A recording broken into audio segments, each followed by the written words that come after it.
Dale Earnhardt's much talked about aggressive driving style, and good luck find him on top the Winston Cup point standings.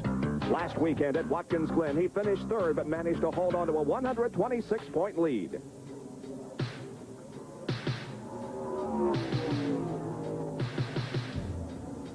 Before last weekend, Mark Martin's most recent road race was a disaster. But at Watkins Glen, he finished second and moved to the runner-up spot in points. The young Arkansas driver has a Winston Cup championship within view.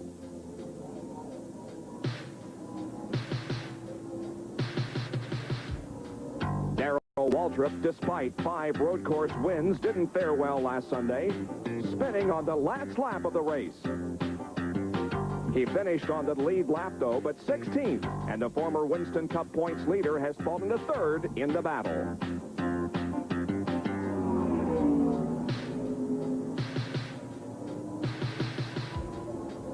Rusty Wallace had an up-and-down day at Watkins Glen, falling back with a flat tire 2/3 of the way into the event.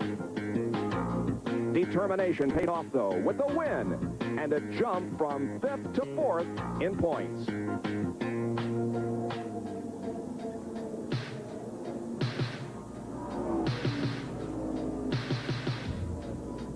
Defending Winston Cup champion Bill Elliott also got in trouble early last weekend, but he too gallantly fought back to finish 18th. It cost him a spot, though, falling from 4th to 5th. The championship battle continues next. The cars moving on to the racetrack from pit road, and Ned, the Winston Cup points battle is tremendous. And I think we'll see a lot of jockeying going on as far as points are concerned here today. Dale Earnhardt has one victory here at Michigan. Almost a disaster there last week when he had to make that quick pit stop, but he came out on top again. Look for him to come up through the pack. Here he is, almost going by the end of pit road before the engine cut off. He dove into the pits, got it repaired, got back out without losing a lap, came home in 3rd place. I think he'd take a top 5 finish here today. Mark Martin has fought his way to 2nd place without a victory, but this could be the day that Mark Martin will get into victory lane. The Fords run well on this racetrack. Darrell Waltrip dropped down a position last week. He would like to rectify that. He's starting back in 19th place, but he has 2 victories on this racetrack, and he has a much better horse than his 19th place qualifying indicates. Look for him to come up through the field. Rusty Wallace feels that he has the momentum going after his victory last week at Watkins Glen. He feels that it can carry right on into today, and we know that he'll be up there scratching and clawing up near the front. Bill Elliott dropped a position last week. He would like to make up for that, but if there has ever been a forgiving racetrack for a driver, it's this one here at Michigan for Bill Elliott. He has won 7 of the last 12 races here, 1 second and 3/3 in those 12 races. He has certainly found the groove around this racetrack. Has to be the favorite today. All right, Ned. Well, we take a closer look now at the racetrack that the drivers will be competing on here today. It's a 2-mile D-shaped oval. The full lap time was 40.918 seconds. The speed 175.962 miles an hour. A record. The banking is between 5 and 12 degrees. We'll go 200 laps, and they will get about 44 to 48 laps in before they have to come in for a fuel stop. Here now is the starting lineup for today's race. On the pole, his 3rd of the year, a new track record, Jeff Bodine from Chemung, New York, and the Levi Garrett Chevy. Outside, Rusty Wallace from St. Louis in the Kodiak Pontiac car 27. Going to row number 2, it's Alan Kulwicki from Greenfield, Wisconsin, the Xerox Antifreeze Ford car number 7. And then outside of row number 2 this afternoon from Batesville, Arkansas, the Strollite Ford driven by Mark Martin, car number 6. In row number 3, it's Rick Wilson from Bartow, Florida in the number 4 Kodak Film Delco Remy Oldsmobile. And starting in 6th position will be Ken Schrader from Fenton, Missouri in the number 25 Folgers Exxon Chevrolet. Going to row number 4, it's Morgan Shepherd, last week's pole sitter in the number 75 Valvoline Pontiac. He's from Conover, North Carolina. Now the outside of row number 4, Bill Elliott in the number 9 Dawsonville, Georgia Coors Milling Ford. He won here earlier this year. In the 5th row, number 42, Kyle Petty from Randall, North Carolina, the Peak Uniden Pontiac. Starting in 10th position for this afternoon's race from Columbia, Tennessee, will be Sterling Marlin in the number 94 Sunoco Ultra Oldsmobile. In the 6th row, Davey Allison, the defending champion of this race. He's from Hueytown, Alabama. Today will drive the number 28 Hamilton position will be Brett Bodine in the number 15 car, the Motorcraft Ford. He's from Chemung, New York. As you look at the rest of the starting lineup, Benny, a very wide racetrack that we'll probably see lots of passing on. Bob Jenkins, this is the ultimate driver's racetrack because you can run any place, high, low, in the middle of the racetrack, and these guys will be searching all day for that perfect groove, the best way around the racetrack. The pace car pulls off of the track, and we are set to go now for 200 laps, 400 miles at Michigan International Speedway. Despite the weather, the grandstands are full, and here we go. The green flag is out.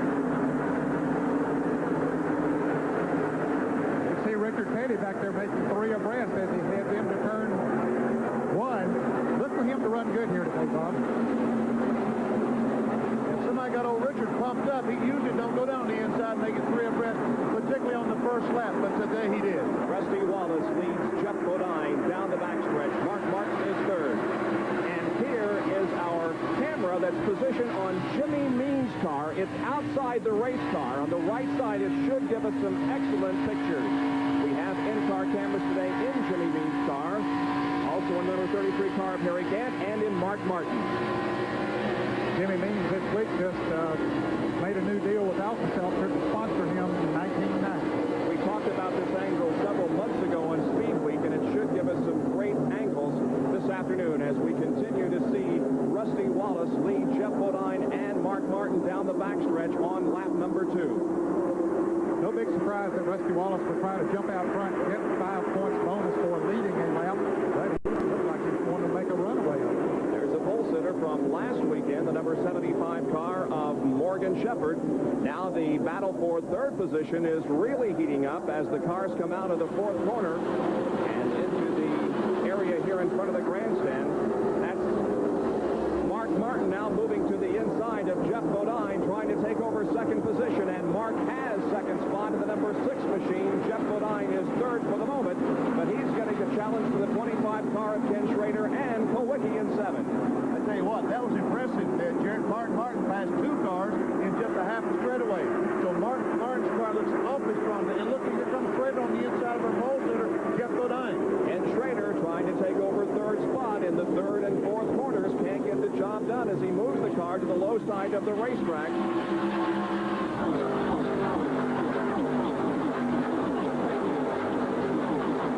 The speeds here this weekend in qualifying were the fastest that they have ever been as Jeff Bodine broke the track record and went 175.9 in qualifying. There you can see Bill Elliott in the red and white number 9 car hanging behind Ken Schrader in 6th position at the moment. Here comes Alan Kowicki now looking to the inside of Jeff Bodine as they race down the backstretch once again. And it appears as if Alan Kowicki, yes indeed, he picks up third.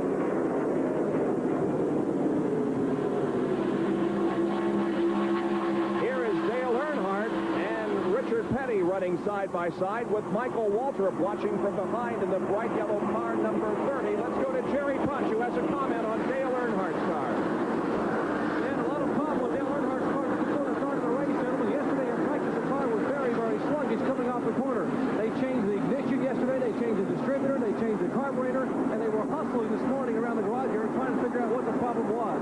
They absolutely could not figure it out. They said they'll have to live with it. The car is absolutely just having a problem. Let's go up pit road to Jackaroo. Jack? We're taking a look at the way these cars are running, but Davey Allison also being a long time in the garage area before he brought his car out into pit road, but the car seems to be running quite well right now. Let's go back to him. Richard Petty drops to the low side of the racetrack, and he's headed for pit road. He started 17th, had moved to 15th, but an early problem has developed on the STP Pontiac, and here comes Richard Petty in for a stop. Jerry Punch is there.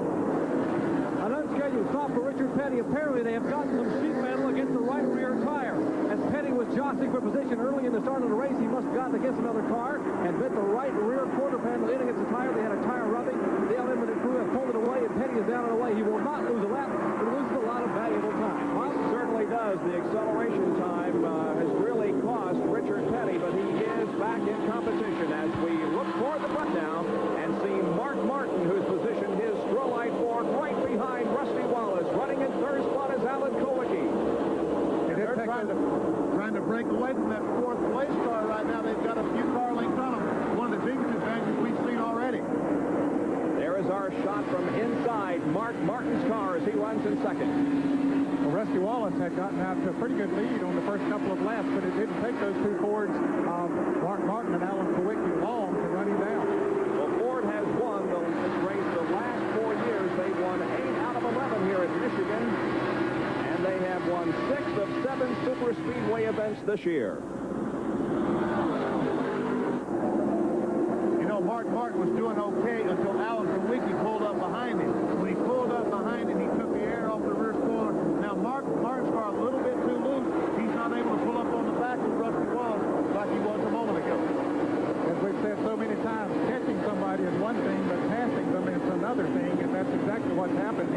Once he got up there on the Rusty and the car number 7 of Alan Kulwicki pulled up behind him, then he didn't have the handle that he had before. There are the first 3 cars. Rusty Wallace leads in the Kodiak Pontiac. We're riding with Mark Martin in second position, and right behind Mark is the 7 car of Alan Kulwicki. As 7 laps have been completed, as we see the battle shaping up between the number 11 car of Terry Labonte and the 17 of Darrell Waltrip. Waltrip was one of the cars in practice yesterday morning, Bob, but he had a bad qualifying run. He started in 19th position, and he's currently still running in 19th position. Watching the battle for 18th spot with Labonte holding down 18th right now and Darrell Waltrip in 19th spot. Let's go to Jerry Punch once again. As we take a look at Darrell Waltrip chasing Terry Labonte, that's the same 2 cars that ran at Talladega, and that's the way they finished down in Talladega, Alabama, Talladega Super Speedway. It's the same car that Darrell Waltrip ran at Talladega and ran so well, finished second there. They were hoping the car would run a little bit better here at Michigan. They were disappointed in qualifying. They had the car dialed in, and they were chasing the leader. If you look right now, the leader's up front, trying to pull away. Just some great action up front, Jerry, as Wallace is trying to keep Mark Martin and Alan Kulwicki behind him, and so far he has been able to do so, but the competition is great. Now Kulwicki looking to the inside as they go down the backstretch. He'll not make a move, however, for second.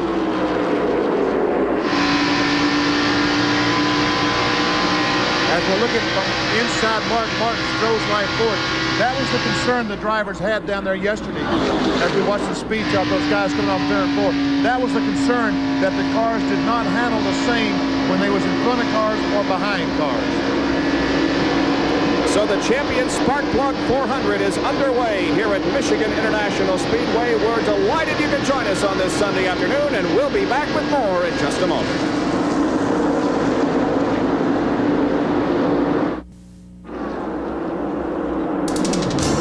The stands are full despite very overcast, humid, and earlier this morning rainy conditions at Michigan International Speedway. We are live for the champion Sparkplug 400. And our Speed World coverage is being brought to you by Quaker State Motor Oil. The big Q stands for quality, always has, always will. By the Die-Hard battery, now with more power when you need it most. By Ford and your Ford dealer. Have you driven a Ford lately? And by Budweiser Beechwood Aged for that clean, crisp taste. This Bud's for you.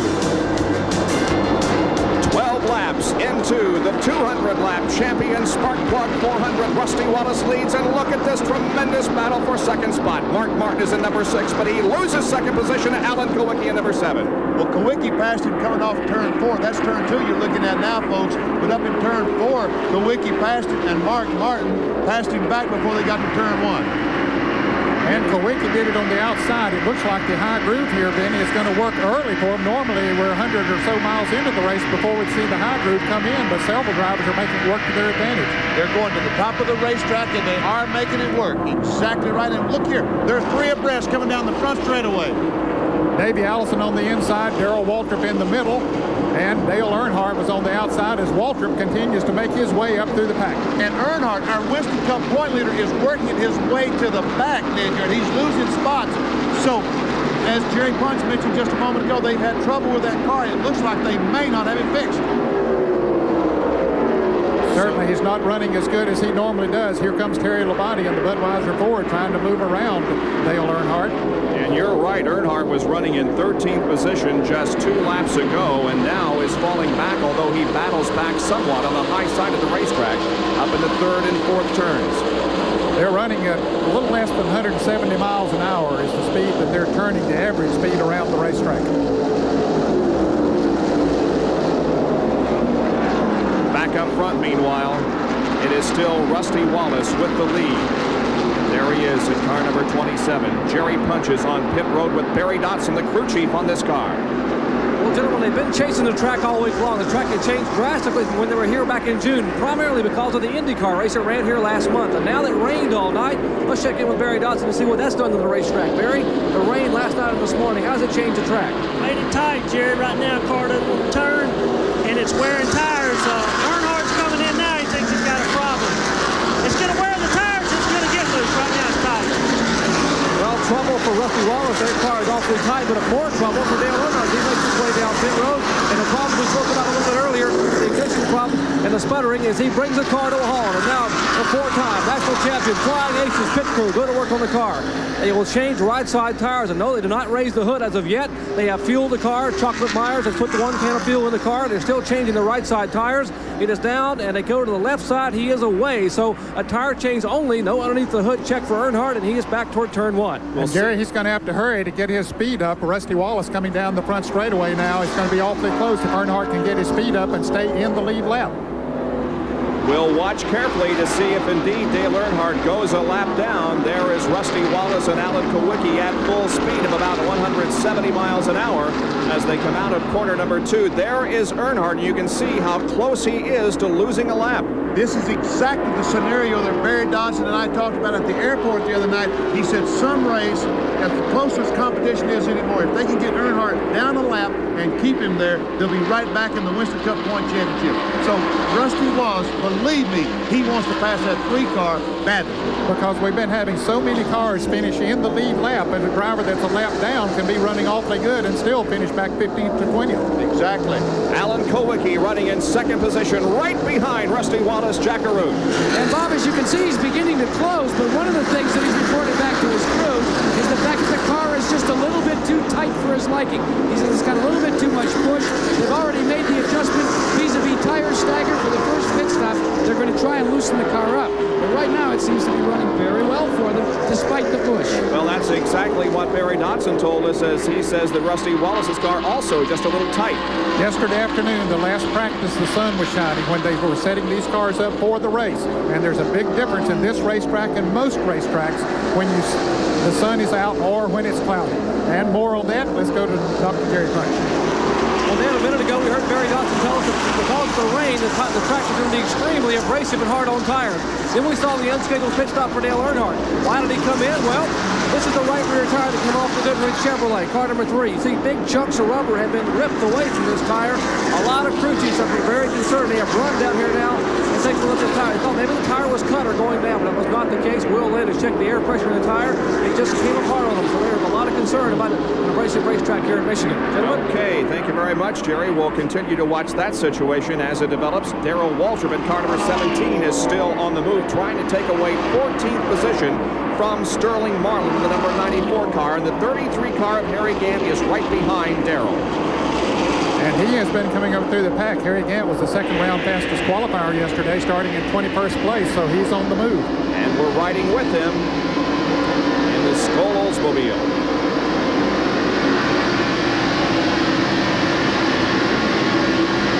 We're looking out the windshield right now at Darrell Waltrip as Waltrip tries to make a move on Sterling Marlin in the Sunoco Oldsmobile, and it looks like he's going to be able to pull under there, but no, didn't quite do it that time. Marlin holding on to 14th position. Now look at Gant as he positions his car to the inside of Darrell Waltrip. They're 3 wide going through turn number 3 and 4. Here they are at the line. And it is Waltrip just by about a half a car length. And talking about Waltrip, that yellow car down on the inside is Michael Waltrip, Darrell's brother, and he was slowed going into the first turn. There is the leader, Rusty Wallace, and Alan Kulwicki, about 2 car lengths behind in second position. 20 laps have been completed here at Michigan. 200 will make up the 400 miles on this 2-mile D-shaped course at Michigan International Speedway. Back with more of our live coverage in a moment.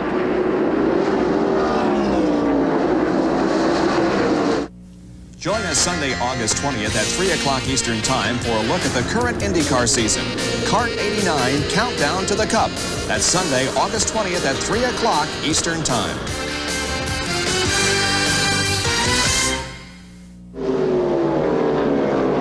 Of 200 laps now completed. Rusty Wallace is your leader with Kulwicki running second. Mark Martin is third, followed by Ken Schrader and Morgan Shepherd. Running in sixth position is Jeff Bodine, the pole sitter. Bill Elliott is seventh, followed by Rick Wilson, Ricky Rudd, and Kyle Petty. And 11th through 15th, Brett Bodine, Derek Cope, Sterling Marlin, Darrell Waltrip, and Harry Gant. There is how close it is for the lead. Rusty Wallace continuing to cling to a very slight advantage. And we have a car spinning off turn 4. He'll make it to the pit area without any problem. That's the number 18 machine driven by Rick Jeffrey from Louisville, Kentucky, the BMW Auto Supply Pontiac. And I don't believe it's going to cause a yellow because he just continued to go into the pit area. Boy, don't you know, Earnhardt wanted that caution flag so badly because he's now only about 15, 20 car lengths. There he is, right in front of Rusty Wallace. The black car, Earnhardt. The white car, Rusty Wallace. The black car is the Winston Cup point leader. And if Rusty Wallace can put him a lap down, it's going to be an uphill struggle all day for Earnhardt. And with a comment on the leader, Rusty Wallace, here's Jerry Punch. Well, Benny Parsons, you must be a soothsayer. It's exactly what the Rusty Wallace crew is telling him on the radio. Barry Dodson just moments ago said, hey, if we can lap Earnhardt, we're fourth in the points. We'll put him way behind throughout the afternoon. That'll help us a lot in the point battle. However, on the other hand, after seeing Earnhardt's right rear tire, if we punish our Pontiac and blister our tire, then we're a lap down. So just drive the car where it's comfortable. If you can pass it, pass it. So that's what they're advising Wallace to do right now. Let's go up pit road to the Alan Kulwicki pit where Jack Arena is standing by. Jack? Jerry, they've taken on a real serious tone here in Alan Kulwicki's pit, so much so many races here. Fuel has been a problem. How much fuel you consume and if you have enough to go the distance without making an additional stop. Here's what this team has done. You see these scales here? They're usually used to get the setup on a race car. What this team has done is they're going to weigh their fuel before they put it in and then afterwards. They figured out that gas weighs approximately 7 pounds per gallon. They'll deduct it and they'll get exactly, right down to the 10th of a pound, how much fuel they put in the car. They think that that may account for them being able to make maybe one less stop than everybody else if they get all that fuel in during each pit stop. So while there's a lot going on in the pit area, there's also a lot going on the racetrack. Let's see if Rusty Wallace can put Dale Earnhardt a lap down. He pulls to the inside on the backstretch. He slingshots around, and Earnhardt does indeed go a lap down, and here comes Alan Kulwicki. Alan Kulwicki helped push Rusty Wallace around, not physically. He didn't touch him, but the air, the draft helped to push him right on around Dale Earnhardt with ease. Kulwicki's able to get by Dale Earnhardt as well. Oh, no, take that back. Because Earnhardt comes back on the outside. This is inside the Mark Martin car. Great picture from inside the car. Benny, it looks like the Ford cars, when they get around to other cars, it upsets them. I thought Kulwicki was sideways. It could have been the angle of the camera, but I think he was a little bit sideways. I think he was a little bit sideways because he did lose some of his momentum. Now he's trying one more time to get by Earnhardt. But he's having a much tougher time of it than Rusty Wallace. Rusty just drove under him and went right on without any problem. Now it looks like Alan Kulwicki has made the pass, but it just seems that those Fords, when they get around another race car, that they do get a little loose. Exactly. Here is Harry Gant, Brett Bodine, and Sterling Marlin all battling for position. This is 13th, 14th, and 15th right here, and they're three abreast as they cross the line. Now Sterling Marlin drops in behind Harry Gant, making it two abreast, and Davey Allison is also looking on right behind the 15 car. There is the view from out back of Harry Gant's machine. You can see Brett Bodine there to the inside, and there's the bumper cam on that car. Bob, we mentioned a moment ago that Michael Waltrip had slowed down. He did temporarily, but for his mom and dad who are watching today, his mom's home from the hospital again today watching our ESPN broadcast, Michael picked back up, so he's still out on the racetrack and still running pretty good right now. As we continue to watch what is going on behind Harry Gant, that's Sterling Marlin just ahead of Brett Bodine and Davey Allison. See them cross under the starter stand. Now here they are moving into turn number 1.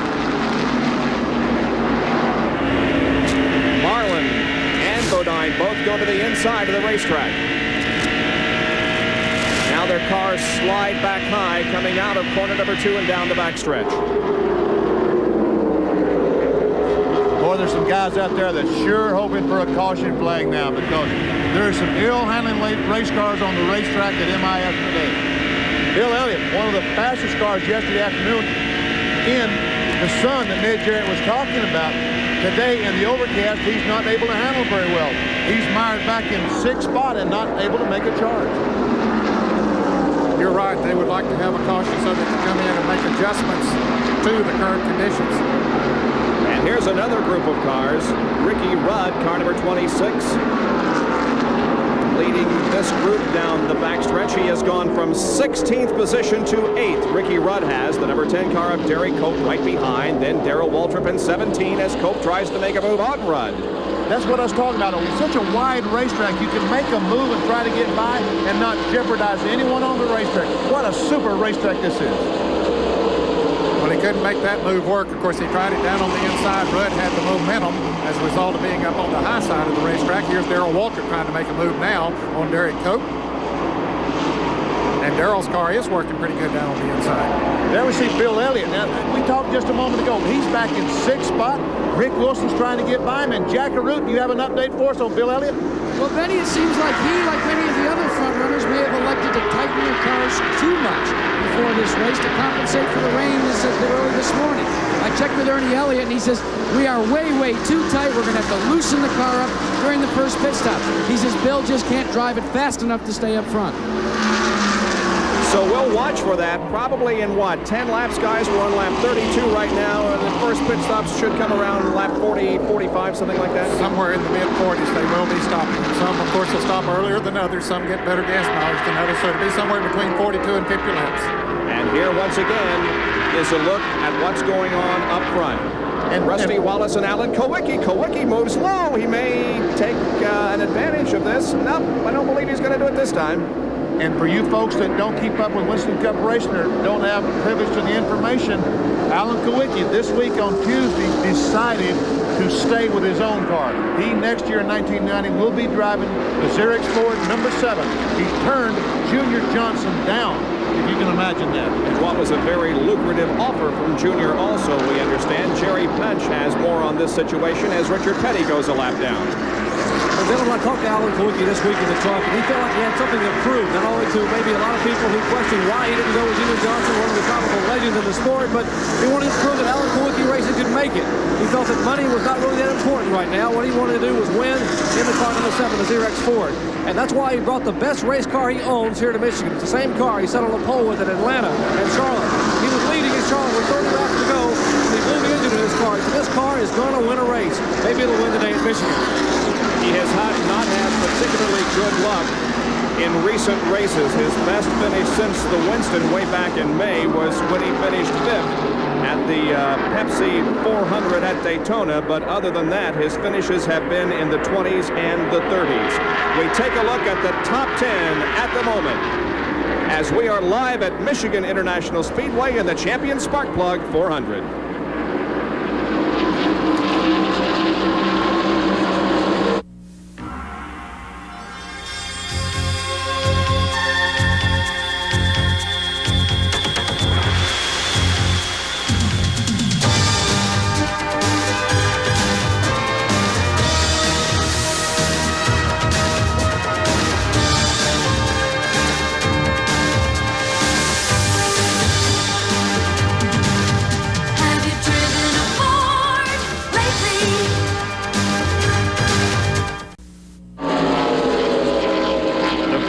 Of the day is out on lap 35 here in Michigan as the number 94 car of Sterling Marlin has stopped high on the racetrack between turns 3 and 4. From the looks of the rear end of that car, he may have had contact with something, but it doesn't appear to be a serious contact. I think he might have blown an engine in his car, Bob, and maybe spun it around and backed it into the wall.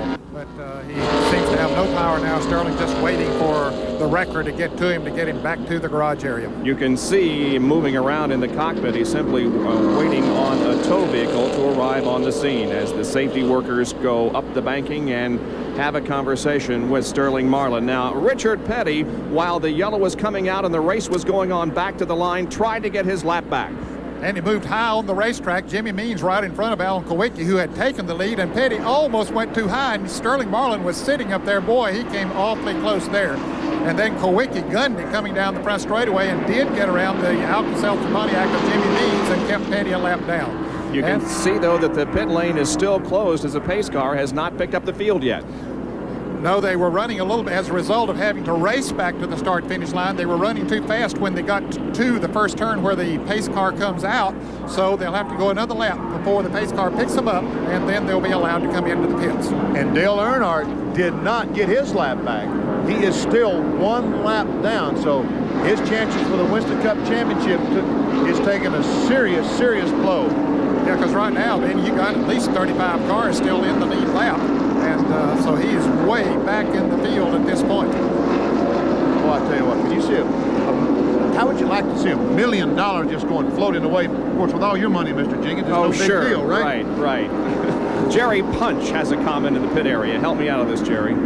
Well, gentlemen, they're really crews here are really excited about the chance to bring the cars in the first time under caution. The reason being the concern over the Dale Earnhardt tire to make sure they can change all 4 tires and take a good long look at how the rubber is wearing. Remember, the rains here last night and early this morning have drastically changed the racing surfaces. Now a very tight surface. It means that the surface is so tight it could possibly just rip the rubber off the car. There's nothing wrong with the Goodyear Eagle tires. The track is just so tight and so raw that it would cause a problem. So a lot of the crews welcome this first pit stop being under the yellow flag. And as they come around this time, the pit road will be opened by NASCAR. It'll be feeding time at the zoo here as we stand by for our first pit stop of the day. And Jerry, the next time when they put on their second set of tires, now that they've run almost 100 miles, they've run, well, actually about 75 miles, that has put a lot of rubber down on the racetrack, so it should make the second set of tires work much better. Okay, the green flag is out, and here they come down pit road. The pit lane is open, and you can see that just about everybody will come in. Jack Arute is in Alan Kowicki's pit. And he's the first of the leaders to hit his mark. The Xerox crew goes to work on the board, taking right side rubber first. Kowicki is on top. Rusty Wallace on the bottom of your screen. As they continue to work here, they're going to go for all 4 tires here. Let's check in with Jerry Punch, who's with Rusty Wallace. Right side tires already completed for Rusty Wallace. They will come around. Jimmy Maycar now takes the air race to the left front. Barry Dodson pumping that, Jack. As you see Kowicki on the left side there, and Rusty Wallace now getting his tires. His car is out of the way. Kowicki is out, but Rusty Wallace will beat him down pit road. They are changing tires in the pits here. Everyone's scurrying away.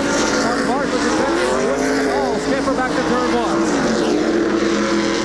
Well, Rusty and Mark left just about the same time, but because Rusty was pitted toward the first turn further, he wins the battle out on the racetrack.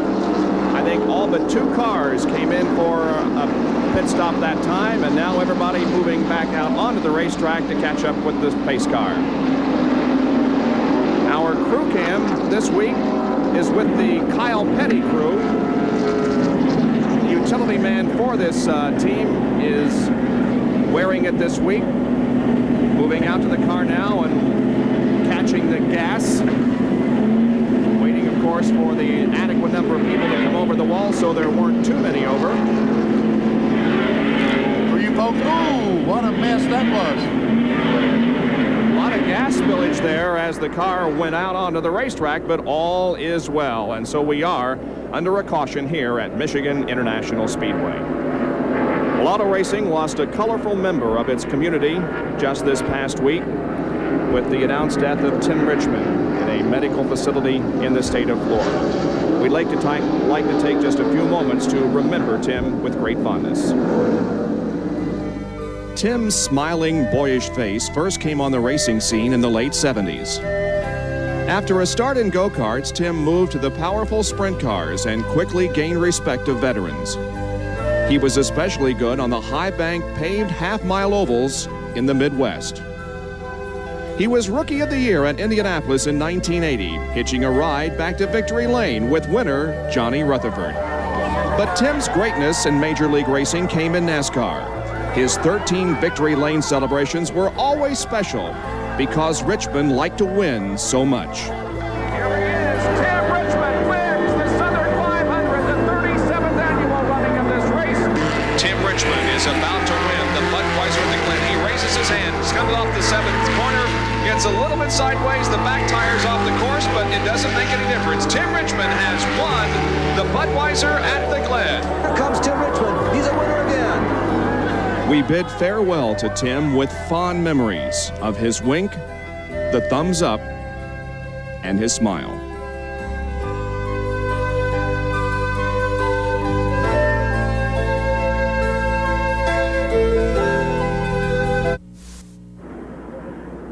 We are back live at Michigan International Speedway in the Champion Sparkplug 400. In half a lap, the cars will be getting the green flag to resume racing. We are under our first caution period because of an incident up in turn 3 with Sterling Marlin. Now let's take a look at our pit stop summary. Rusty Wallace came into the pits in second, now has the lead. Morgan Shepherd came in fourth, fell to seventh.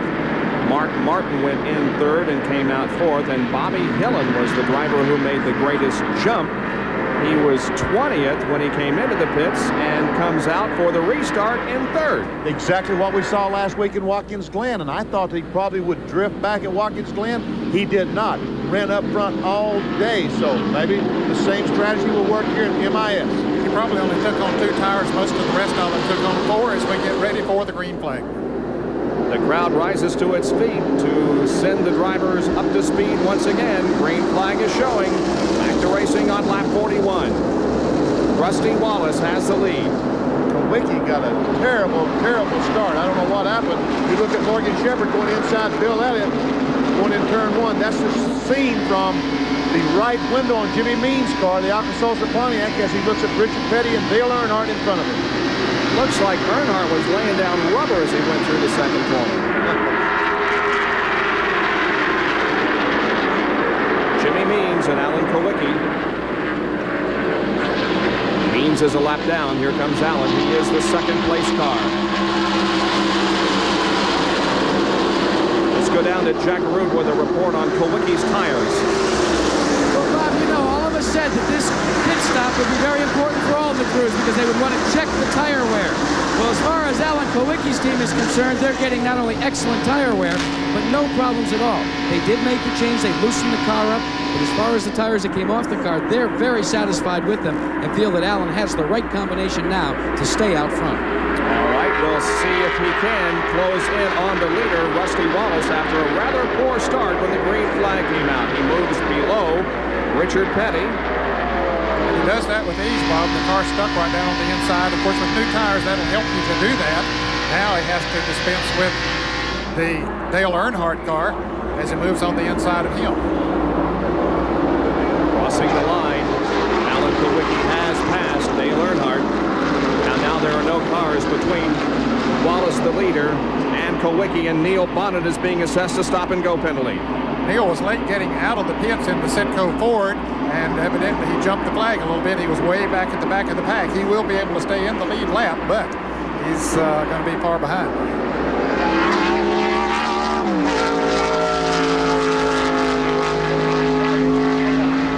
Remember now, we're on a super speedway 2 miles in length, but these cars are not running the restrictor plates.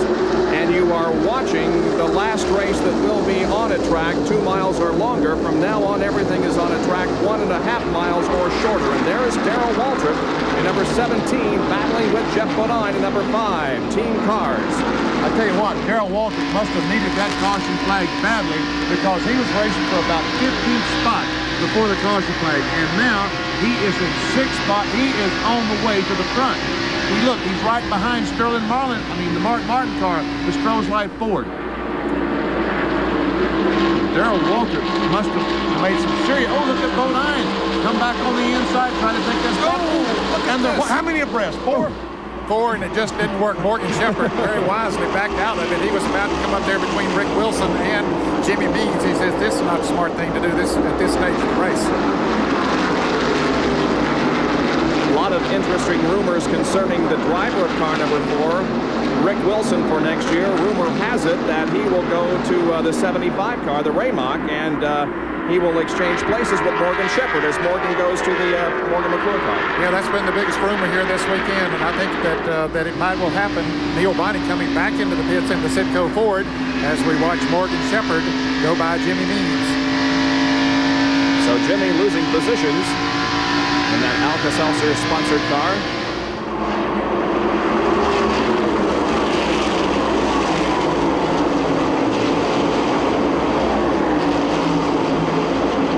Position still being fought for here. Jeff Bodine sneaking up once again on the 17 car of Darrell Waltrip.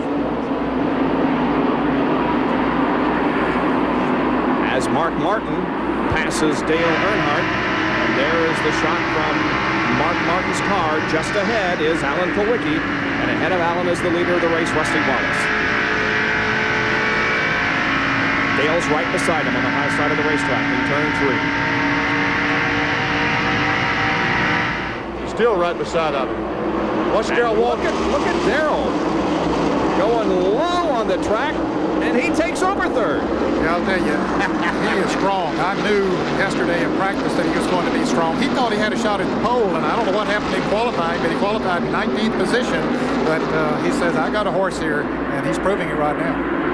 Tell you what, he sure did. They must have given him a drink or something during that pit stop. I don't know what he took, but boy, is he going to the front. Well, I would guess, Benny, that we heard several of them say that their cars were pushing early in the race as Mark Martin tries to come back up on him, but it doesn't quite work. That they changed the stagger on the tires, and it's just working much better for him, and he has plenty of horsepower under the hood of that Tide Chevrolet. No Michigan winner has ever started out of the top 10 and won the race. Darrell Waltrip started the race 19th, but really didn't seem to be that concerned about his 19th starting position. He must have known that he could do better for the race, and indeed he is, as he now finds himself third. And that's right, folks. This race is for third. There's Darrell Waltrip, the orange 17. Mark Martin is fourth, the blue number 6. Ken Schrader, the 25. He's the 5th place car. The reason we aren't showing you the first two is there's no race there. And believe me, there's a terrific race here. Well, Mark Martin is able to hang with Darrell Waltrip after Waltrip got around, but look at him going down the straightaway. Waltrip pulls away.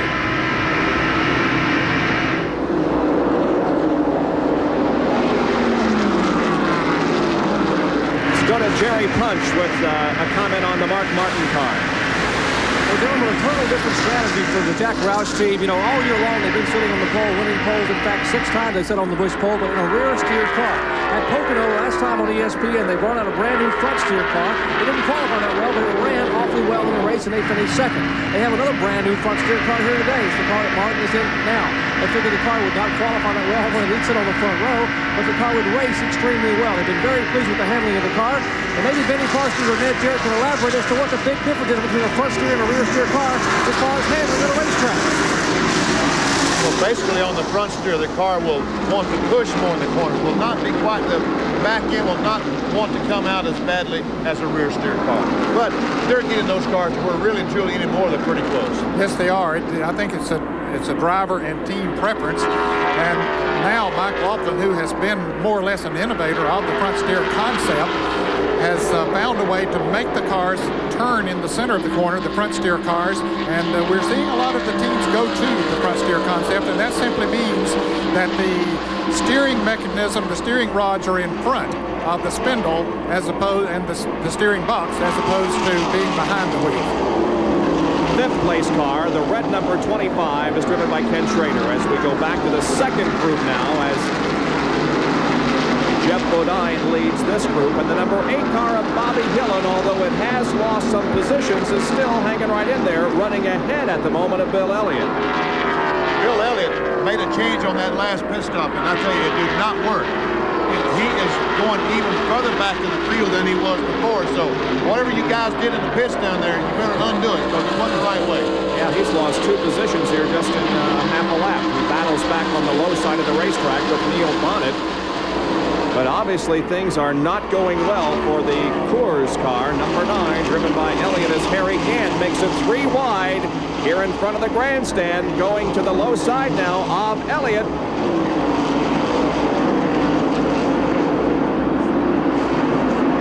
There's the leader, Rusty Wallace, as he continues to lead Alan Kulwicki and Darrell Waltrip with now 52 laps completed in the Champion Spark Plug 400. It's kind of hazy and foggy here, as you might know. However, it appears as if skies are beginning to break up, and the sun may be shining here in just a few moments. So we'll We'll take a break and be right back with more of our live coverage from Michigan International Speedway. Right back.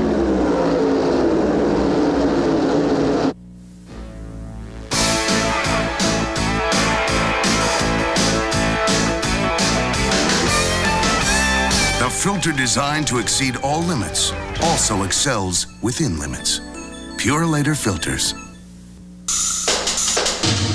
To some, it's a job. To others, it's an obsession. If you demand performance from your car, protect it with Purolator filters.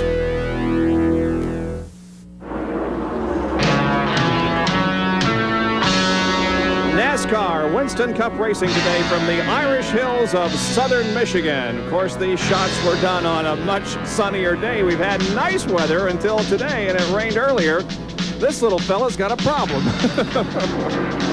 So it's kind of foggy and overcast right at the moment, but it does appear to be clearing off just a little bit as we continue with the Champion Sparkplug 400. There is the interval between first and second position. The leader is Rusty Wallace, and second place is Alan Kulwicki. Now, the number 42 car, driven by Kyle Petty, is having a good run. Gary Nelson, of course, the crew chief on this car, the Peak-sponsored machine, doing very well at the moment, shown in ninth.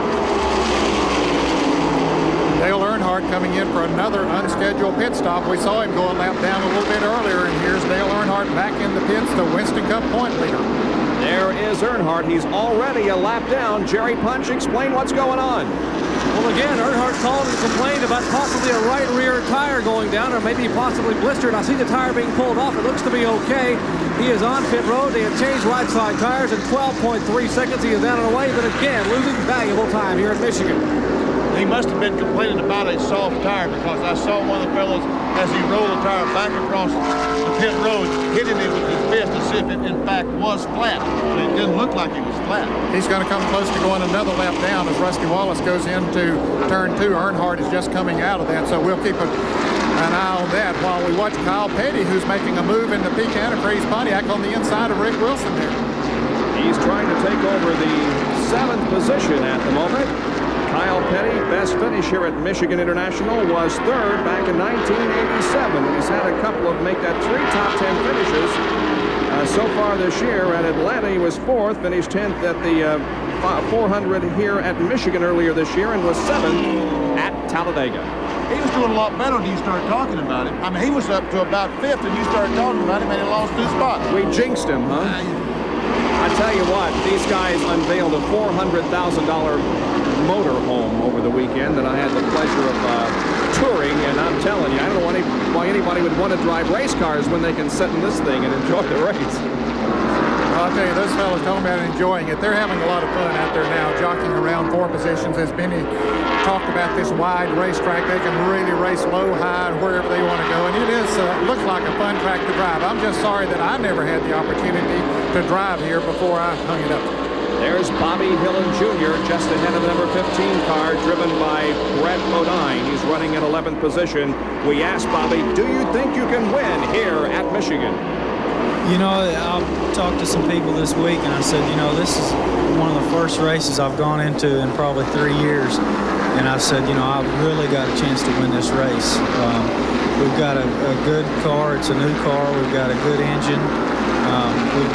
I look at the car going into the truck, and I say to myself, there's no reason why that car can't win the race, and there's no reason why I can't win the race in that car. So, you know, that's kind of the way I feel this weekend, and we're just going to, everyone try to work well together and hopefully do the best we can. Well, he's coming off a 5th place finish last weekend on the road course at Watkins Glen, and currently runs in 11th here at Michigan.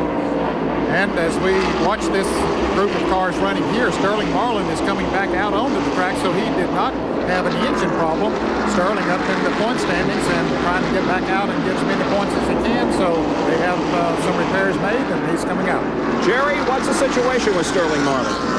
Well, apparently he had an accelerator linkage stuck. The throttle hung wide open in the car. That's when he had to try to shut the car off to get it stopped. They took the car back to the garage and peeled some of the damaged sheet metal away, and now he is back on the track. He wants to try to get as many laps as possible because he is currently 9th in the points. Now, Dale Earnhardt's unscheduled pit stop a minute ago was for a cut right rear tire. They examined the tire very closely, and apparently he ran over something on the racetrack and cut the tire. So again, bad luck for the Goodrich team. Earnhardt, 2 unscheduled stops thus far. We mentioned earlier that Michael Waltrip was having a problem, and indeed he has. He must have lost a cylinder. He has gone a lap down in the Country Time Lemonade Pontiac. He was running up in the top 10 for a while, but now Michael Waltrip has gone a lap down. If you are just joining us, Dale Earnhardt has had a miserable race in the first 62 laps. He is 1 lap down in 38. Let's go to Jack Arute for more on that story that Ned was talking about. Well, actually, what we're talking about, Bob, was, remember 1 week ago, Bill Elliott had a throttle linkage problem. It turned out to be the Heim joint that connects the linkage from the gas pedal back up to the carburetor. Bill Elliott had another one freeze up on him here during practice.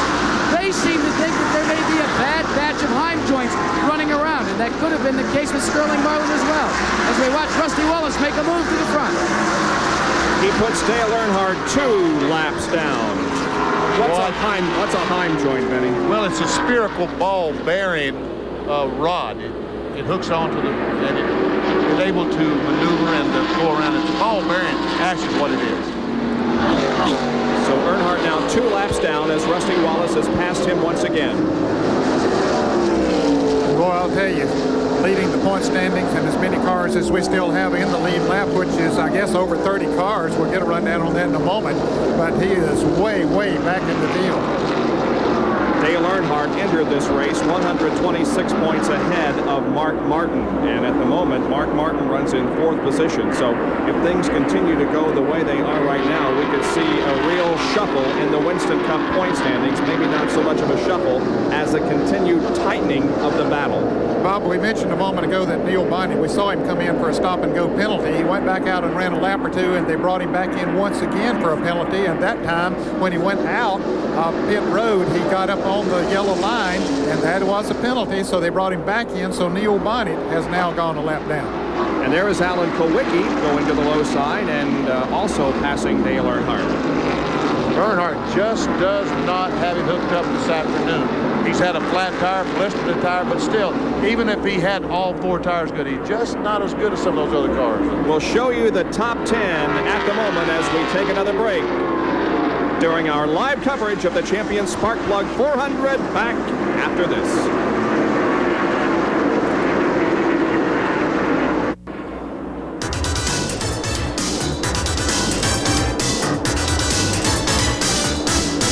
Trackbacks are brought to you by Quaker State Motor Oil. The big Q stands for quality. Always has, always will.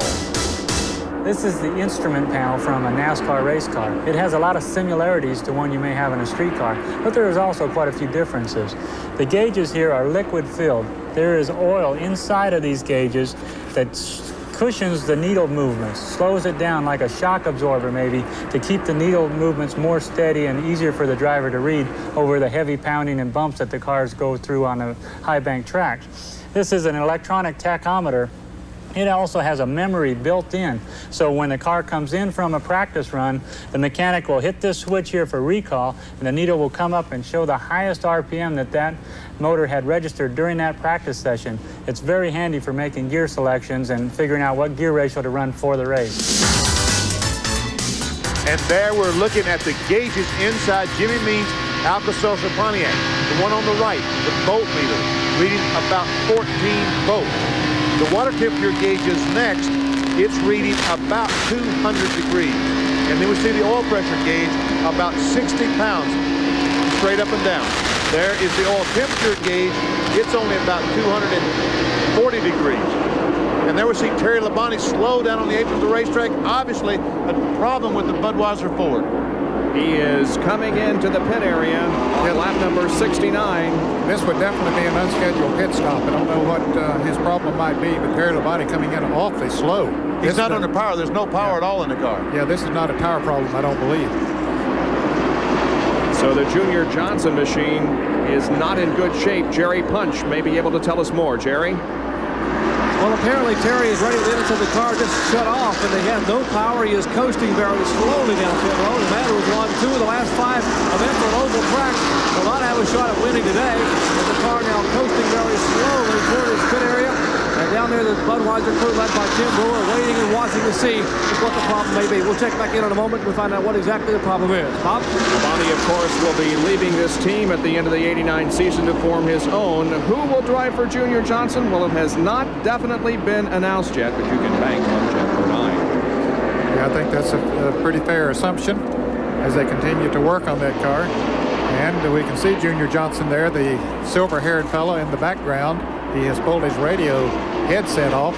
Don't know if that means that it's terminal as far as that car is concerned or just exactly what the situation is. Tim Brewer, fellow on the right, going around to look to see if they can see anything under there that they might be able to fix. So Labonte, who was the winner at Talladega and the winner at Pocono, is out. There's Derek Cope, the 10 car, right in the middle of the screen, the red and white 10 car. Let's give a call for Derek Cope because we don't talk about this fellow too much, but he has got the Purolator Pontiac on the move. He just passed Morgan Shepherd. He's Ken Schrader's right in front of him. Also Mark Martin, the blue 6 up there. Derek Cope having a tremendous run today. He is running very, very well. Another fellow that's running awfully well is one of the top rookie contenders, Hut Strickland, who started in the 26th position, and he's now up to 10th place. So if you're just joining us here at Michigan International Speedway, we are live for the Champion Sparkplug 400 Winston Cup race. And to bring you up to date on what's happened so far, first of all, one of the big stories, that number 3 car that you see right there on your screen on the far right, that is Dale Earnhardt. He is already 2 laps down because of 2 unscheduled pit stops. We've had 1 caution period, that caused by Sterling Marlin as his car came to a rest up between turns 3 and 4. However, Sterling is back in competition. And as far as who's been doing well in this race, Rusty Wallace has been leading since just about the drop of the green flag. But as we mentioned, Derek Cope is certainly having a good run. He started 18th, was 12th at the end of 20 laps, moved up to 10th at the end of 60, and at the moment at the end of 72 laps, 5th, and he is just unbelievable. He runs good at this racetrack. Ned, why? I don't understand why that you run good. Oh, we almost got too high that time trying to get by Mark Martin. But he runs extremely well at Michigan. He did. A few years ago, he sat on the outside pole here, but only had 1 engine, and then didn't even get to start the race because he blew the engine in practice on Saturday afternoon. But he runs well here, and I guess he just has a good combination, a good feel for the racetrack, and he's got the thing hooked up and, you know, running with the best in the business here now. We're watching out the back glass of Mark Martin, and he was just keeping right up.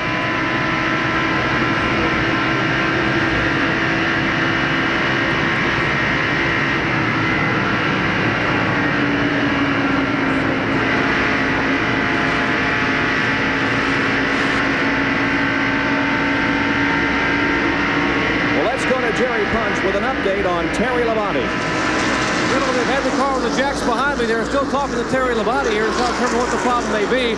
Let's get a comment from Junior Johnson to see what we can find out exactly what the problem may have been. Junior, what's wrong with the car? Well, we don't know right now. We thought it, it was the flywheel, but there ain't nothing wrong with the flywheel. He said he's going down the straightaway and the motor raced up on it, so we got to think maybe something broke in the transmission or something. Well, a tough break for Terry Labonte will certainly dispel a lot of their chances to have a good finish in the Winston Cup points. But let's go up pit road to Jack Arute. Well, it should be no surprise, Jerry Punch, that this car, the Purolator Pontiac, is running so well. Buddy Barrett, a veteran of over 3 decades of Winston Cup competition, calls the shots. Buddy, you've got Derek hooked up today. Well, Derek's been waiting for a chance like this. He runs good at this racetrack, and we got a great engine in that car today, and all the crew did a good job. We just this morning put a fresh Purolator air filter and a fuel filter on that car. Now, wait a minute. Where'd the engine come from? Is it one of yours? Or say right now. You're not at liberty to say. Well, I'll just say we are making plans next year to have all these engines in our car. Well, let me explain to you why I asked him that question. The man that came by here to congratulate them running so well was Rick Hendrick. Could it be that he has a Hendrick motor beneath the hood? Interesting. Derek Cope is running in 5th spot, right behind Mark Martin in car number 6. Doing a fine job in the first 76 laps of this race. those guys can't do anything. Poor old Rick Hendrick just walks by and says, you guys are running good, and right away, we're making something of it. The 75 and 25 cars are running behind Cope and Mark Martin. Look at him drive to the inside of the racetrack. Well, he leads Mark Martin as they cross the stripe. Let's see if he can hang on and take away fourth position from Mark. He does. Well, I'll tell you, Bob Whitcomb, they got to have him tied down in the pits because he really gets excited when Bob Whitcomb is the car owner of this Purolator Pontiac number 10. And I think when we were here in June that he was up cheering, and Derek had a top 10 finish, one of the best finishes, in fact, the best finishes of the year. But I don't know if the guy can stand this now or not. Hey, folks, you think I get excited. You're right. You ought to see Bob Whitcomb. I guarantee he's jumping up and down. There's the 25 car of Ken Schrader. He is currently 7th. And we have Rick Hendrick down in the pit area. Jack? Well, Bob, we're going to ask Rick Hendrick Benny Parsons' question. Is that a Hendrick Motorsports engine beneath the hood of Derek Cope's car? Yeah, this is the first race we let him use one. We're working on a deal for next year. I just told him I'd like to have it back. So I'm glad to see him have a shot. He's really doing a job. He might win this race. There's some magnanimity down here on pit lane. Rick Hendrick sharing the wealth with some of the lesser teams. So, we know the answer to that question now, and there is Rusty. Oh, I'm having all kinds of problems with what's your name? Are you Benny? I'm Ben. Rusty Wallace leads the champion Sparkplug 400 here at Michigan International Speedway, and we'll be right back with more of our live coverage.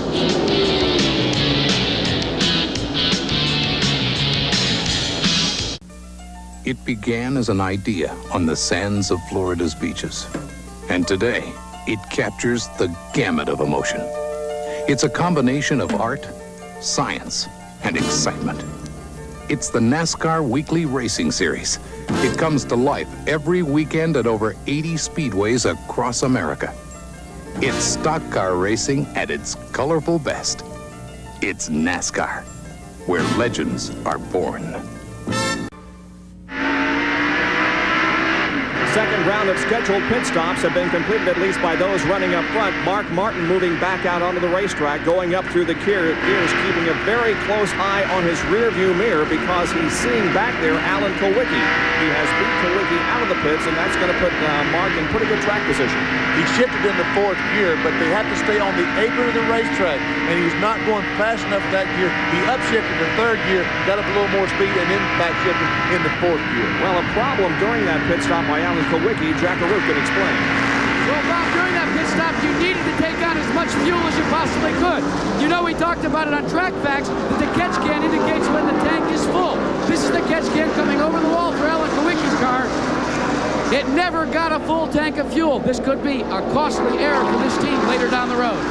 Wow, you just got to do everything you possibly can. And here is a car who is apparently out of fuel, and Waltrip is pushing Rick Wilson. These two are very good friends off the racetrack, and obviously are also good friends on the racetrack. How about that, folks? And you know, that is, oh, he almost spun him out. Wow, that is unbelievable. And Waltrip stays out there, obviously knowing that he was not in a contention for the lead or anything. So let's go down to Jerry Punch.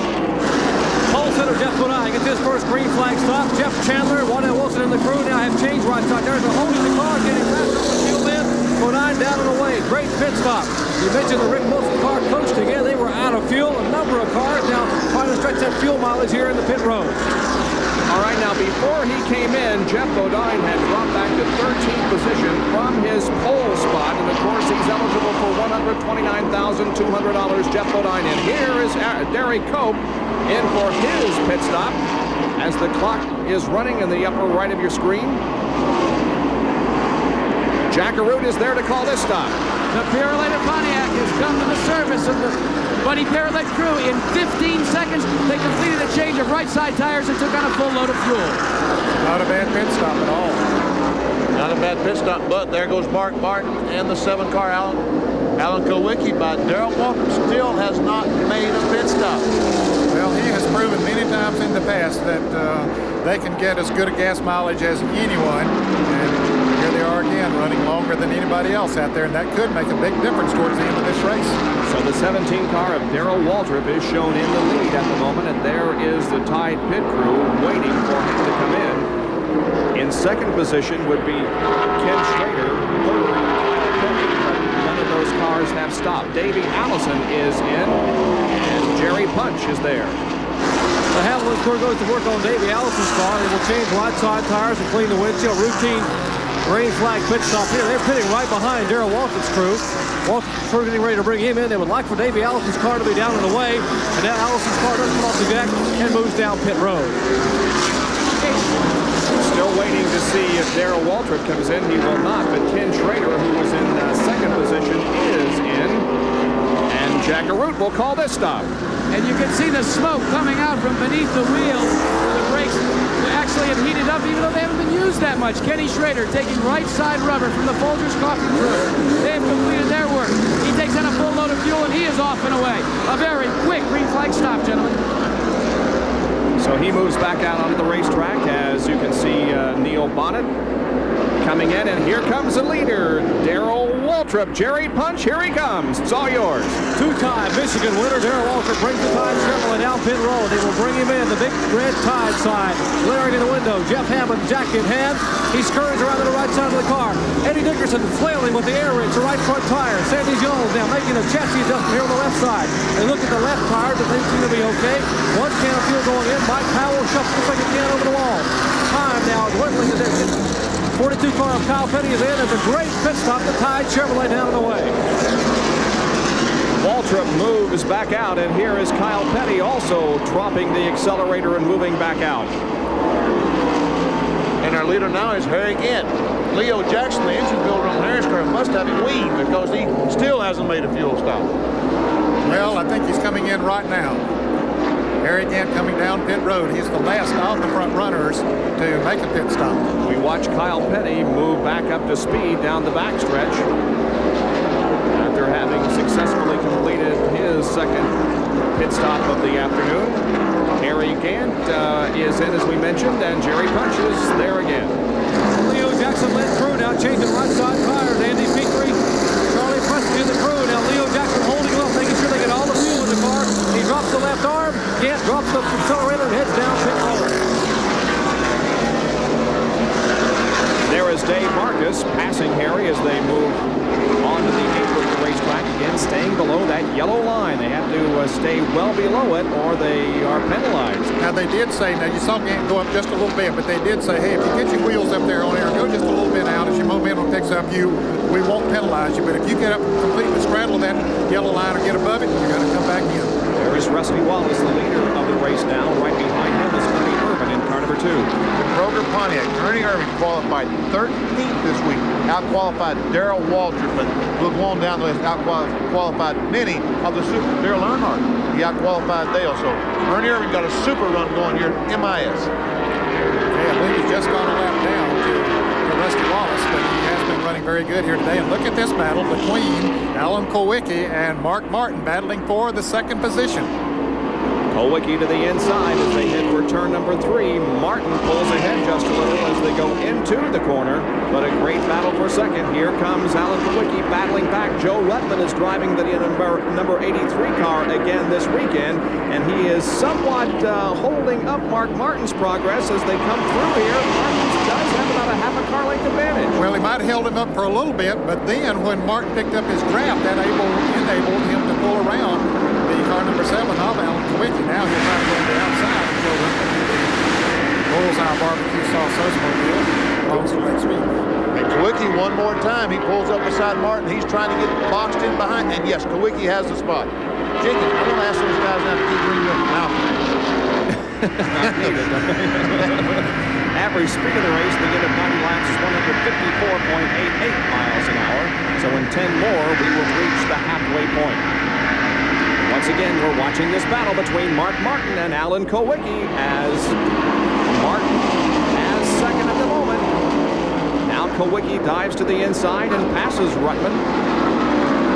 And Bob, the man that has owned this racetrack, Bill Elliott, you can see him on the right side of the screen, has just gone a lap down to Rusty Wallace. Wallace pulled around him a lap ago and now has put Dick Trickle, Dick Trickle, who is running right behind Bill Elliott.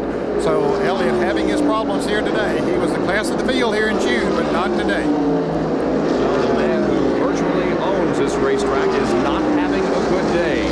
And again, we repeat that Dale Earnhardt has also had some problems here in the first half of the race and is 2 laps down. We were watching that car number 83 of Joe Ruttman a moment ago. He has run out of gas and is coasting in off of turn 4. He stayed out there a little too long, I'm afraid.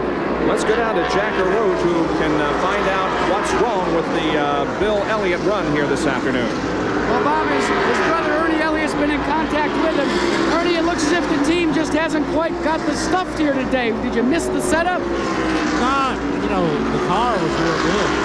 It was real good in practice. It was good in the first race. You know, he just never tried to run hard. And apparently there's something wrong with it. We don't know if it's either wrong with the ignition or close the plug up or something. It's just not running right now. A lot of frustration here because they had hoped to do so well in front of their hometown folks. Remember, Harry Melling is the owner of this car. From nearby Jackson, Michigan, the number 83 car moving on to the racetrack once again, but a lot of smoke coming from that machine. The 48 car has a lug nut hung in the right front wheel of that car. I don't know if he's going to be able to get by that. That's the 83 car Joe Ruttman we're looking at right now. The Greg Sachs car, who did it just in front of him, was coming down pit road, and the right front tire was not rolling. The reason I know that, I had it happen to me last year. See, there it is. Watch him going very slow. There's Rusty Wallace, the leader of the race, approaching the halfway point. There's the Greg Sachs car, and he's going to pull off the racetrack. Well, the tire is rolling now, so maybe it's another. But I saw the tire smoking as he was going down the pit road, like the right front tire was not turning at all. Well, now he's going to back up and maybe go back into the race. He thought there was a gate there, but there wasn't. Okay, we have to find him another spot somewhere to pull in. Well, he's riding around in the grass out there. Greg Sachs, the dinner bell car. He's trying to get back around. You know what that reminds me of, Ned? Me trying to leave a racetrack and avoid the traffic. Always going to be, oh, there it is. The right front tire falls off. Greg obviously knew that something wasn't right on the right front of that car, and he pulled off the racetrack and then decided that he might be able to make it back to the pit area, but he did not as the tires come on. And caution is coming out. Look, the tire's on fire. Fire from that car. The hub. The hub is, the grease and the hub is on fire. What a shot. Guys, you are super. Wow. What a shot. Now that thing's going to go up on that racetrack. Maybe not. Maybe it's slowed down enough now to stay down on the grass. Yeah. So we might have a grass fire right here. So the yellow comes out on lap number 95, our second of the afternoon. Well, it hits some water and stops, and there's Harold Kinder displaying the yellow flag to Rusty Wallace and the others. So the yellow flag is out for the second time this afternoon, and we will take a break and be right back with more of our live coverage from Michigan.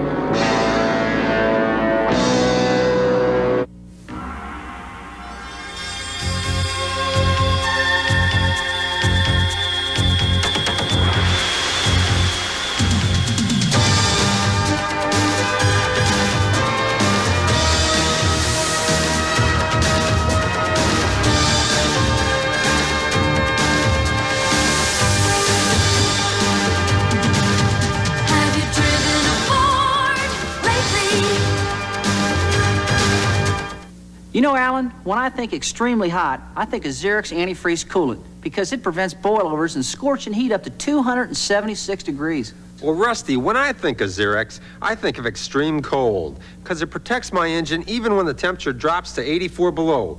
Now, when I think extremely hot, I think of Conchita. Oh, brother. Xerox antifreeze coolant because extreme conditions demand extreme protection. Pit stops being made here as Rusty Wallace is on the top and Mark Martin on the bottom. Let's go to Jerry Punch. Rusty Wallace is currently changing now all four tires. Mark Martin about here straight. Next hill in, changing last five tires. Steve Mill in the turn. Now Martin turning off the jack. He will scurry down pit road. Four tire changes down here for the lead car. Rusty Wallace, Mark Martin. The mini cars coming in with the yellow flag and changing four tires. All right, Jerry, we're watching everybody else peel out of the pits and make their way back onto the racetrack. Davey Allison pulls away. You can see Harry Gant still in the pits. Here comes Bobby Hill, number 8 to the left of your screen. Richard Petty moves back out in the STP Pontiac. Here comes Gant alongside Jimmy Spencer.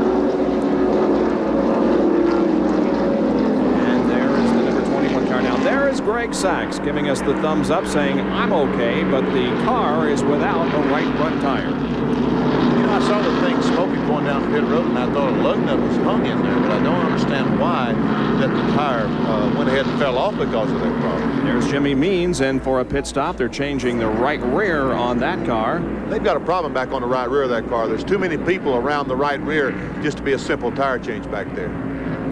Now they appear to have everything okay. The jack drops, and Jimmy Means moves the Alka-Seltzer Pontiac back out onto the racetrack. This is a brand new automobile, one of 3 new cars that he's had in, the last 10 or 12 years. Great shot. Looking outside, going down the right front fender of the Jimmy Means car, going in turn 1, leaving pit road, staying under the yellow line. Well, this is football country here in the Irish Hills of southern Michigan, and what a better way to introduce our Hat of the Week with Benny Parsons.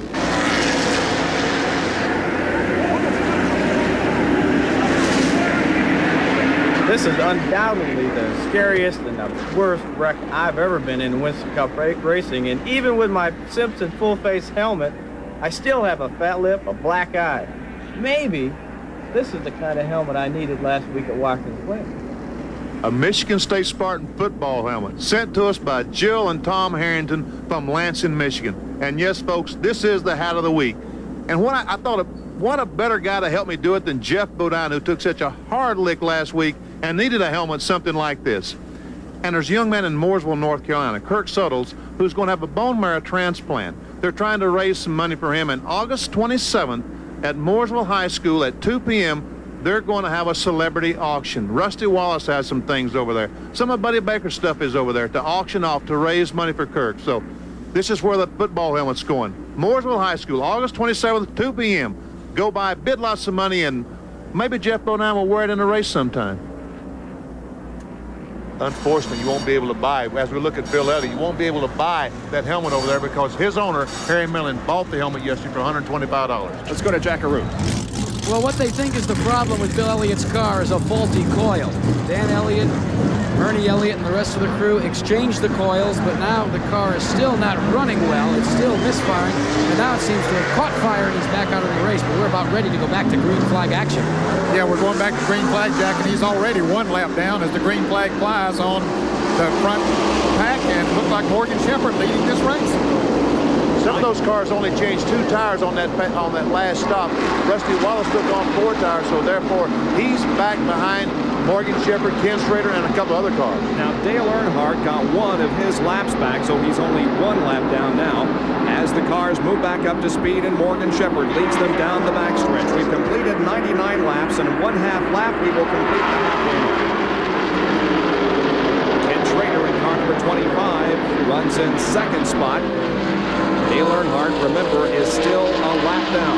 He made up. Make 1 lap. That's right. He did make up a lap on that last caution flag, and he looks like he's flying it. Richard Gillis and the crew might have figured something out. Schrader looking to the inside of Morgan Shepherd going into turn number 1. Well, this is a couple of guys we haven't seen up front here today. Rusty Wallace has dominated this thing up to this point. And now Morgan Shepherd wanting to show his hand. And speaking of Rusty Wallace, that 4th car, the white one, sneaking into the picture, that's him, Rusty Wallace, on the inside of Earnhardt. Nope, not able to make the pass, but believe me, folks, he will. Here he is. Now, passes in the 3rd and 4th turns. The championship is at stake, and you take no prisoners when you're in a situation like this. Yeah, the friendship goes out the window when they drop the green flag at a Winston Cup race. Just some crystal clear pictures from inside Mark Martin's car. The car that Mark Martin is inside of, Hut Strickland's Heinz 57 Pontiac, a great run for Hut today. He's up about 5th or 6th spot after about a middle-of-the-pack qualifying session. So Hut Strickland, another driver that likes the MIS Speedway. Still got 18 cars in the lead. Actually, he's battling for 4th both side by side. Now, here is the view from Harry Gant's car. And boy, does he have some traffic ahead of him. That's Bobby Hillin just ahead and Rick Wilson on the left. Dave Marcus on the right, the Lifebuoy Chevrolet in front of Bobby Hillin. There's Ricky Rudd up front, the Quaker State Buick. You're right, heavy traffic in front of Harry Gant. He just doesn't have any place to go. He's looking and saying, well, which one of these guys is going to be the fastest, and I'll follow him. Now Rick Wilson seems to have the inside lane, but he's going to follow Hillin down there. Well, it just emphasizes what you talked about early in the show, Benny, how the fact that this is a very wide racetrack and there's 2 and sometimes 3 abreast. Look at that. I mean, what a great shot to just show what I was talking about, how easy it is to run side by side at this racetrack. Ricky Rudd sliding high on the racetrack. There's Marcus also to the outside and Hillin in the middle. Now Harry Gant will try to go in the middle. No, he decides to go left. Look at this, 4 abreast here. And Jimmy Spencer tries to make it 5 abreast. Woo! While we're watching all of that, Bill Elliott has just gone 2 laps down as Morgan Shepherd has moved around him. Elliott having his problems today. There's a sign in Harry Gant's car, good luck here. Let's figure out what that's all about. Bobby Hillin trying to go back on the outside of Harry Gant again. One side by side, Harry on the inside groove, Bobby Hillin up on the outside groove. And Dave Marcus basically in the middle of the racetrack. So there's 3 bona fide grooves there. You just hope that other fellow beside of you, whether he's on the inside or the outside, don't make a wrong move. There's Bill Elliott down on the inside being passed by everybody. And here's a battle for the lead. Rusty Wallace is going to try to make it look easy. Here is Rusty Wallace trying to once again take away the lead. Morgan Shepherd, the victim this time, but Morgan is hanging right in there. Will not let Rusty have the lead without a battle. They're side by side into turn number 3. Rusty pulls ahead by about a half a car length, but Morgan still won't give up the spot. Now he successfully passes. But look how that car works. It gets a bite off of the corner. He drives deep into the turn. He sticks down on the inside. I'm talking about Rusty Wallace's car, number 27. And then when he starts off of the turn, he can accelerate. The car doesn't slip, and he just drives right on by. So the first 4 are Rusty Wallace, Morgan Shepherd, Ken Schrader, and Mark Martin. And all those cars running nose to tail on the racetrack. 105 laps complete. We're glad you could join us on this Sunday afternoon for our live coverage of the Champion Sparkplug 400. ESPN Speed World today at Michigan International Speedway in the Champion Sparkplug 400. This is the bumper cam on Harry Gant's car, and that is Jimmy Spencer in the number 88 Pontiac. Let's listen.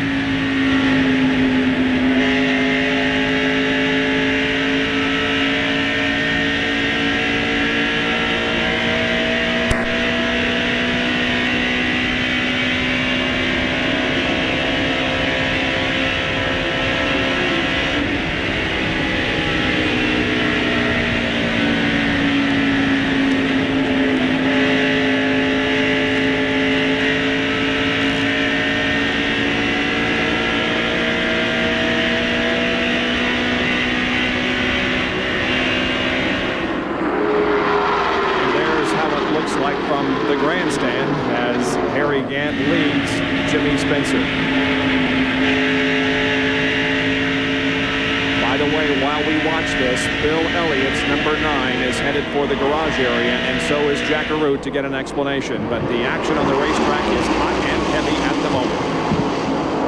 Look at this pack. There must be, what, 15 cars in here? And some of those cars are a lap down. There's still 18 cars on the lead lap. For instance, the car number 88 of Jimmy Spencer is a lap down in that long green flag run. His car was not handling too good, but there's a number of those cars that are lap down, but still in there running hard. Neil Bonnet is a lap down in car number 21. Neil Bonnet in 21. There's Ricky Rudd in 26. Harry Gant in number 33. Richard Petty is leading this group. Darrell Waltrip, then Jeff Bodine, then Dick Trickle, Brett Bodine, Derek Cope, all in this pack of about 15 cars. And Richard Petty, the car in front, the STP Pontiac, is a lap down. Darrell Waltrip, the orange and white 17, is the first car in the lead lap, and that's 6th spot. So back from 6th, we'll probably go back to about 15th, 18th spot in that group of cars. Alan Kulwicki currently running, in the 7th position. Jeff Bodine is 8th, Kyle Petty 9th, Brett Bodine is 10th. 11th now is Derek Coate, 12th, Davey Allison, Ricky Rudd 13th, Rick Wilson 14th, Bobby Hillen 15th, Harry Gant was 16th, 17th. I said the 88 car was a lap down. That must be incorrect. And Dale Jarrett, last car on the lead lap, running in 18th place. Great battle once again between Mark Martin and Alan Kulwicki. These guys have battled their Fords side by side many times during the afternoon. They're battling for 3rd position at the moment. It's still Rusty Wallace leading in Morgan Shepherd 2nd, but 3rd place is tight. We must have seen this shot 10 times today. These cars side by side. It's either one on the Mark Martin has been on the inside. This time it's Kulwicki's turn, and Kulwicki does take the spot away. Now let's go to Jack Arute, who's with Bill Elliott. Well, Bill, you didn't want to be here, especially at this place, but what finally put you out? You did look at the ignition system, and that didn't seem to be the problem. Well, things started running flat right off the bat, and I really don't know what it was. It just got worse and worse, and then finally it just quit running. You know, the car was running so good yesterday afternoon, you know, and I had a lot of hopes for today, but what can you do? Point standings, you went from all the way battling up to 5th in the points, and then you dropped back, you went to 4th, and points are so very important now. Does this really hurt you in the points chase? Yeah, this is about it for us as far as points are concerned. You know, we're going to still run as hard as we can go from this point on. But like I said, I felt like we had a good car for today, and, you know, with stuff like this happening, there ain't a lot you can do about it. We were kidding before we got on the air about usually how I have a bad week when he doesn't do too well out on the racetrack when I get back home. He's not going to have much of a good week either, because our real torture test is next Saturday night, and that's Bristol, Tennessee. Well, the only thing about it, we'll try the best we can at Bristol. Good luck to you, too. Wow, an interesting comment there from Bill. He said that just about does it for us. I mean, we're only, 4 or 5 races past the halfway point, but the Winston Cup Championship can be decided when you have a bad race, as Bill has had. When you have a bad race. But the advantage that he's going to have is Dale Earnhardt right now is having a bad day, because Earnhardt is back past 20th spot. And there's a race for 2nd place. Alan Kulwicki passes Morgan Shepherd, takes 2nd away, and look, Rusty Wallace right in front of him. So Kulwicki making a run to the front. Yeah, it hasn't been too long ago, meaning that he was back in 7th place, and he is really coming up through the pack now. Now Morgan Shepherd drifts high on the racetrack, and here comes Mark Martin to the inside. Now Jerry Punch has a comment on this number 75 car driven by Morgan Shepherd. Morgan Shepherd is in jeopardy of losing the 3rd spot on the racetrack to Mark Martin. They are very pleased with the Shepherd pits of how well the car is running. This is the same car they had at Dover, Delaware. The Shepherd blew an engine going into turn 3 and literally sawed the car in half. They had to rebuild the entire rear part of the car. They brought it here to Michigan. Weren't really sure how well the car would run, and they've been very pleased. They're currently in the top 5. They had lost now 3rd spot, and they moved a couple back to 4th behind Mark Martin, but they're pretty pleased with the way the Raymock Valvoline Pontiac has run early on here. As you watch our full field rundown here and who is running in what position, we're continuing to watch. There's 1st, 2nd, 3rd, and 4th right there. Rusty Wallace, Alan Kulwicki, Mark Martin, and Morgan Shepherd after 116 laps. We're showing you the field standings at the end of 105. And one of those that was running in the top 18, Brett Bodine, in the Motorcraft Ford, has just made a pit stop, and this would be an unscheduled pit stop for Brett.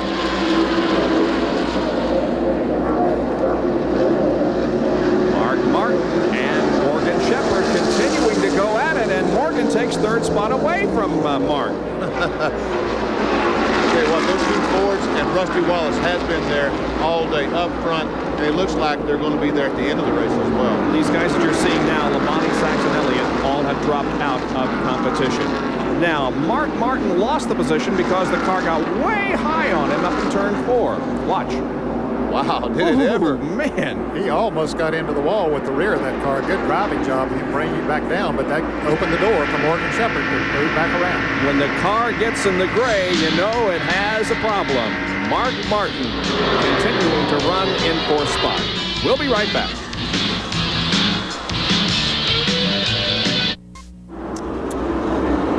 The car and driver, Tide Chevrolet, driven by Darrell Waltrip, that was 7th, is into the pits, and it's a serious problem. The hood is up on the car. And the 29 car of Dale Jarrett has some smoke pouring from it. And so Dale brings the Hardee's Pontiac in for a stop. Every time he gets a good run going, Bob, something goes wrong, it seems. Jack Arute is right there.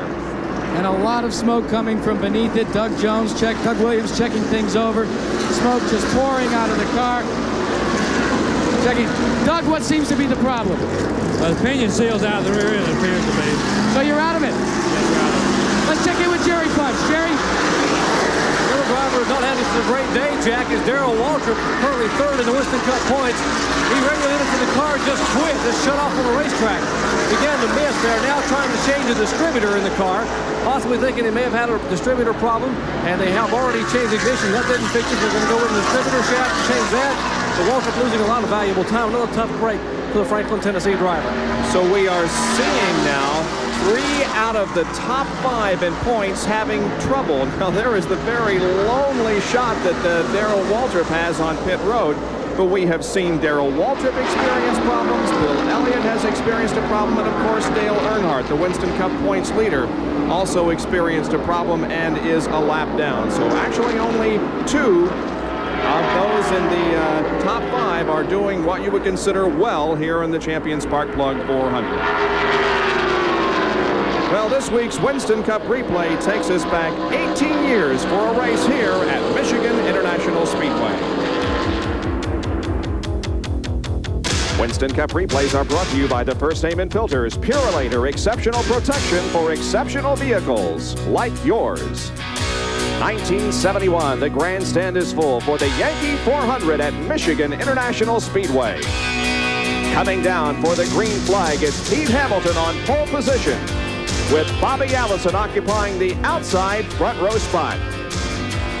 Track action is furious, and so it is on pit road. Number 34, Wendell Scott comes in, and so does King Richard Petty, who will win here 3 years later.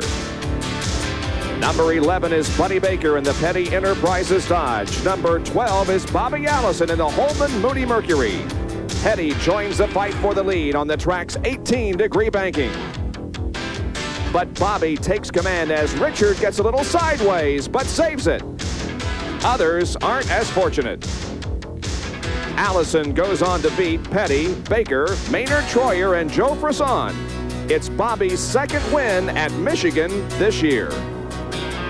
And now we are live at Michigan International Speedway for the 1989 Champion Spark Plug 400. Now, here are the top 5 in Winston Cup points and where they are running on the track right at the moment. You can see that Darrell Waltrip and Bill Elliott are both out of the race, and the Winston Cup points leader Earnhardt is 18th.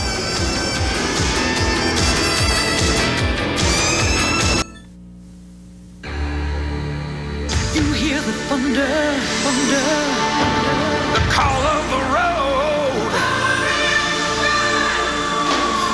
You feel excitement. Get on your Pontiac and ride. Pontiac ride. Drive Pontiac, drive. Ride Pontiac. Get on your Pontiac. We build excitement. Mark Martin, who is in 3rd position. Well, after our race is over this afternoon, put on the grill, get yourself some steaks, and then settle in at 8 o'clock tonight for NFL preseason action here on ESPN as the New York Jets take on the Philadelphia Eagles from Raleigh, North Carolina. That's tonight at 8 o'clock Eastern Time on ESPN. Let's go to Jerry Punch, who is with Darrell Waltrip, who dropped out of the race very short time ago. A tough afternoon for this man, Darrell Waltrip, who started back in the pack and looked to have a great run going there. Then it all came up for naught. What put you in the garage first? I think we may have broken something in the valve train, a cam or a chain or something like that. Mom, we're not having a good day, are we? I hate it. You know, this is a real pivotal race. I felt in the championship. And I think you see right behind me the 2 contenders that may just have bitten the bullet. This is a tough pill to swallow, but thank the Lord for a safe race, and wish we'd have finished better, but that's the way it goes. The car really came from the back of the pack at the beginning of the race there. The team running so well. You think you might have been able to handle Rusty of the day, progressed a little better for you? Yeah, we were just chasing the racetrack right now and changed the tire stagger, and and went the wrong way, and then we were going to adjust back the other way. The car was plenty fast, and we just wanted to get to the end. We wasn't running all that hard and had a lot of horsepower, but all for naught. The car's out of the race, and you know, we'll get them next week. We got Bristol, and then we got the $1 million race, so maybe this won't happen then. You know, that bad luck out of the way early. The Winston Million coming up at Darlington, and a track that Darrell Waltrip runs very well next Saturday night prime time on ESPN in Bristol, Tennessee. Bob? Rusty Wallace. This is not Bob. This is Benny Parsons. But Rusty Wallace is trying so hard now. I'm watching him go through the corners. That's Jim Sullivan there in the Group 44 car. But Rusty Wallace, oh, is he trying so hard. Driving awfully hard, sideways off the corners.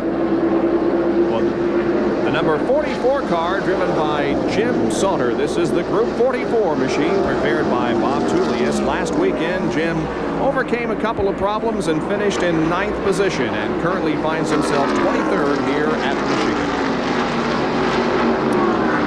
They really have run good since they come on as a new team, Bob, and they're going to run a pretty aggressive schedule for the rest of the year. Going to run most of the races. Not only a new team, but Bob Tullius has road racing experience, not Winston Cup experience. So this is all new for his entire team. Jim Sauter is a good race car driver and has been around for a while, but it's all new for Tullius and his mechanics. And I think that you're right. What they've been able to accomplish so far has been very good. One thing that you don't see on the side of that car is a big sponsor, and they're looking for that. And hopefully they'll get one and run all the races next year. He is 2 laps down, by the way. Jim Sauter in car number 44. There's the 75 car, driven by Morgan Shepherd. Jack Arute, what do you know about this car? Well, Bob, one of the things that I talked with Bob Rahilly and Butch Mock here, talked to them about the setup on the car. You heard Jerry talk about how fast it was off the truck. Throughout the course of this race, they have made no major chassis changes. They said we gambled early on that the track would come to us. Now, there's one man that's watching back in Daytona Beach, Florida, that's extremely excited by the run by this Valvoline car. He calls a lot of the motorsport shots for Valvoline. He's been in the hospital for over 8 days. He was just released today. He's on the mend. His name is Tim Sullivan. And up and down pit road, a lot of people remember the jovial Sullivan. He was the man that was instrumental in starting the Motor Racing Network and has moved on to Valvoline, calling the shots, as we said. He's on the mend after some arterial problems, and all of us here on pit road want to say, get well, Timmy, and come on back here. All right, and we see the leaders moving into traffic. Both Rusty Wallace and Alan Kulwicki sliding high and passing the number 14 car. No, that is not A.J. Foy. It's Tracy Leslie driving that machine, and Eddie Bierschwel in car number 23. Now watch Rusty Wallace go up high on this racetrack, right up against. He didn't do it this time. I can't believe he did that to me. Man. I'm going to talk to Rusty. Every lap he's been going right against the wall sideways. That time he didn't do it. Well, he's sort of searching around to see if he can find a spot that's a little bit quicker. Anyway, Rusty leads, and Kulwicki is right there in 2nd position. Mark Martin is 3rd, Morgan Shepherd 4th, and Ken Schrader running 5th.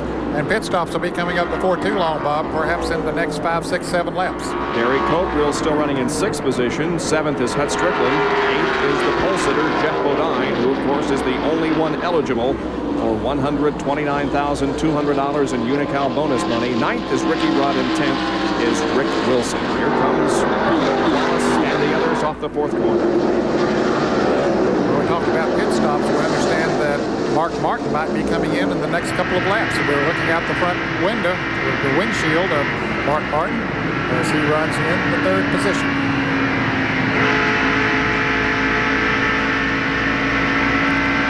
Ricky Rudd coming down pit road right now in the Quaker State Buick. And we'll watch Mark Martin because he is scheduled to come in before long as we watch Rudd come in for a change of right side tires. Thanks to Unocal gasoline, and Jerry Punch is there. Changing right side rubber. They're getting good car service just in front of where they're waiting for the Jack Roush car. Steve Mill talking to his driver, Mark Martin, as Ricky Rudd's car gets back into gear. It comes off the jack. Here comes Mark Martin down pit road. The 3rd place car. Martin brings the 4th down pit road, and we'll get ready for service here. About 2 laps away from the pit stop for the leader, Rusty Wallace. Martin's through now. Robin Pemberton, Steve Mill, going to work on the right side of the car. First can of fuel in. They're cleaning the windshield. Discussion, Mark Martin on the radio with team owner Jack Roush. They are making a chassis adjustment in the right rear window of the car. Down the car with jacks. They are finishing the fueling in the car. They just about got the air wrench, or lug wrench stuck inside the right rear window, but they have that down and away. Now Earnhardt coming in, and now Rusty Wallace's crew waiting for the lead car to come down pit road. Here's Dale Earnhardt stopping for some fresh tires and some fuel, and Rusty Wallace is also pit bound. The leader, Rusty Wallace, is in for his third scheduled stop of the day. Jerry. Harold Elliott brings that Kodiak Pontiac to a stop. Jimmy May car changing the right front tire. Barry Dotson has the jack, of course, and working one can of fuel in, the second can of fuel now going in the car. John Dotson getting in the rear of the car. He's off the jack down the lane. 11.8 seconds. Great pit stop for the Kodiak crew. And did you see how nonchalant they went about that, Bob? Barry Dotson looked like he was just jacking up the car in the garage area, standing there watching the car. 12-second pit stop. Poultry in motion. That team, as they got everything done in a very short time, and now Rusty blends into traffic on the backstretch. That puts Alan Kowicki in car number 7 in the lead, but he'll need a pit stop shortly. He should be coming in the next 3 or 4 laps. Rick Wilson coming in now in the Kodak Film Oldsmobile. Rick running in the 10th position at last count. There is Rick. There's one can of fuel being tossed across the wall, and the other one now being put in. That was a good pit stop. Tony Glover changing the right front tire, so he's on his way back into the thick of the battle. And Kowicki still staying out on the racetrack. Indeed he does, although Morgan Shepherd, who was in the top 5, is in. Jack Arute will call this stop. And Morgan Shepherd hits the marks. They're going to the right side, cleaning the windshield on the Valvoline Pontiac. Shepherd of Conover, North Carolina, sitting, revving the engine, keeping it up, keeping the revs up as they continue the work. They've completed the work on the right side. They're taking out fuel. He puts it back in gear in 15.5 seconds. He's away. Morgan Shepherd, the Valvoline Pontiac, back out onto the racetrack. And here is Kowicki. Let's see if he makes the stop. Yes, indeed. He drops off the 18-degree banking in turn 4, and Jack Arute, here he comes. And Bob, he's the last of the front runners to come onto pit road. The team is waiting patiently for him. He locks the car up, comes to the marks nicely. They fill the fuel, Union 76 gasoline going in. The first tank is just about done. Remember, we told them early on they're making a chassis adjustment on the car. They said that they wanted to loosen the car up some more. They have done that. They are making absolutely sure, as Ken Schrader is your leader, the car is full. It is, and in 16.6 he's away. We're on lap 140. We've got 60 laps to go. They'll need another one, won't they? Yes, they will have to make another stop. They'll have to have some more fuel. They can't go the rest of the way. What fuel they have now. Kenny Schrader is the leader in car number 25. That's the number 14 car again, and it's driven by Tracy Leslie, the ARCA driver, in substitute for A.J. Foyt, who is running the IndyCar race at Pocono today. We've had 10,999 lead changes in modern Winston Cup history.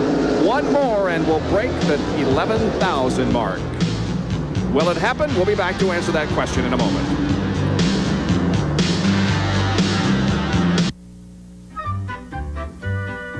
Rusty and Alan don't agree on much. In fact, the only thing they do agree on is that you need an antifreeze coolant that handles extreme conditions, like scorching heats of up to 276 degrees and bone-numbing colds down to 84 below. That's why Rusty and Alan both agree on Zerex antifreeze coolant. Come on, let's go. All right, I'll drive. I've seen you drive. I'll drive. Zerex antifreeze coolant, because extreme conditions demand extreme protection.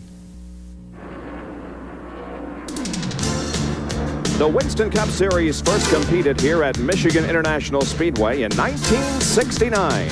We're back today for live coverage of the champion Sparkplug 400. Our Speed World coverage is being brought to you by Pontiac and your local Pontiac dealer. We build excitement. By the Die Hard battery, now with more power when you need it most. By First Brands Corporation, makers of STP Son of a Gun Protectant. And by Levi's 505 and 506 jeans.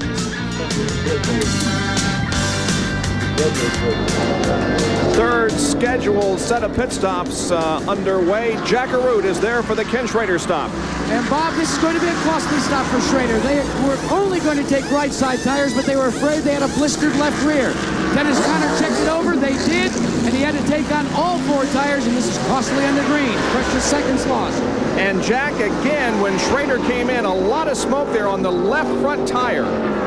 Actually, Bob, it's actually coming down by the rotor and the brakes. Now, I'll check with Dennis Conner, but they don't seem at all concerned about it. As we watch Derek Cope comes out of pit road, the Purolator Pontiac doing very, very well right now. All right, we'll watch the action on the Derek Cope car as they work on the right side. Changing the tires over there. You can see the fuel being put in at the left rear of the machine. Checking over the left side, but they will make no change of tires there. They send Derek Cope back out onto the racetrack. A little less than 16 seconds for his pit stop. And Jimmy Spencer, who now has moved up into the third place, his crew's trying to get him in. Apparently the radios are not working on the car number 88 as we see Derek Cope go back out into the action. And rookie contender Hut Strickland has taken over the lead. He is not coming now. Jimmy Spencer does come down pit road, so he got the message. But the car number 57, the Heinz car number, the Pontiac, is leading this race as we see Spencer come into the pits, almost overshot his pits. He had to climb on him, didn't he? Those guys have been scrambling across pit road for the last 2 or 3 laps, just waving to him, please come in the pits, evidently. And we see the fellow leaning in the rear window. He is making a chassis adjustment on the Jimmy Spencer car. And who's in the lead? It's Hut Strickland in the Heinz 57 machine. Now, with that series of pit stops, we have had our 11,000th lead change in modern Winston Cup history. That's since 1972. Well, that tells you something about the competition that we see in Winston Cup racing. You know, I was reading something here yesterday that in 1981, in this very race, there was 65 lead changes. Right.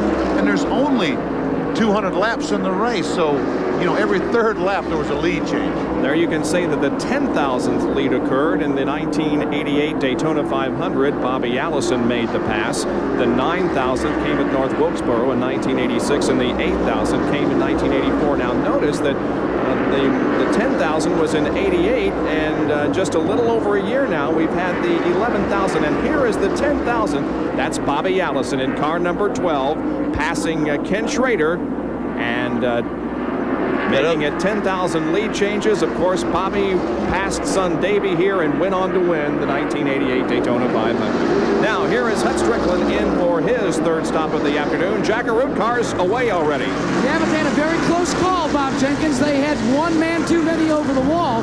The NASCAR official, Mike Chaplin, caught the infraction, told the man that he was in violation. He hopped back over the wall. That could have been costly, maybe a stop-and-go penalty. Strickland being passed on the outside by the 5 car of Jeff Bodine, and the leader of this race is the 33 car of Harry Gant, and we're riding with him. Yeah, you know, before when they made a long green flag run, he got better gas mileage than anyone else, and he's staying out there again. As a result, he's picked up the lead. Richard Petty is just ahead of him. If you're just joining us at 2 o'clock Eastern Time, we welcome you to our live coverage of the Champion Spark Plug 400 Winston Cup race from Michigan International Speedway. The number 33 car of Harry Gant leads. Rusty Wallace, who has led most of this event, is in second spot. Now, Harry will need a pit stop here momentarily. Alan Kowicki third. Fourth place is the 6 car of Mark Martin as Harry Gant moves into pit road, and Jerry Punch will call this stop. Veteran Winston Cup driver Harry Gant brings the Skoal Oldsmobile down pit road, trying to get the car wound down. The gears, they're on the brakes, and the crew are going to work on the right side of the car, changing right side tires. Charlie Presley, Andy Petrie, and the rest of the crew, Leo Jackson, also cleaning the windshield, second can of fuel going in the car. They finished changing the tires. They're waiting to get all the fuel in the car. Maybe they can go the rest of the way. 18 seconds. 18.8 seconds to lengthy stop, and they got it completely full of fuel.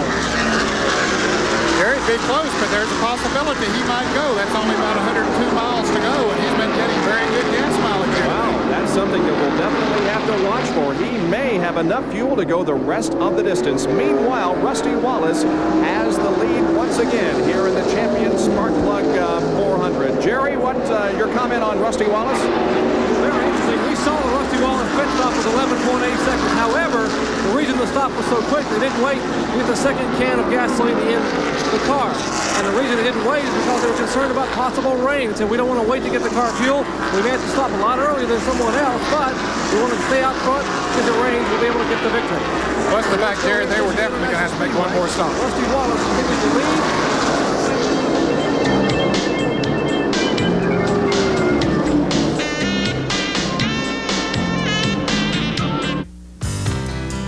Top 15 at the end of 153 laps. The leader is Rusty Wallace. Alan Kulwicki is second, followed by Mark Martin, Morgan Shepherd, and pole sitter Jeff Bodine. 6 through 10, Hud Strickland, Rick Wilson, Derek Cope, Ken Schrader, and Ricky Rudd.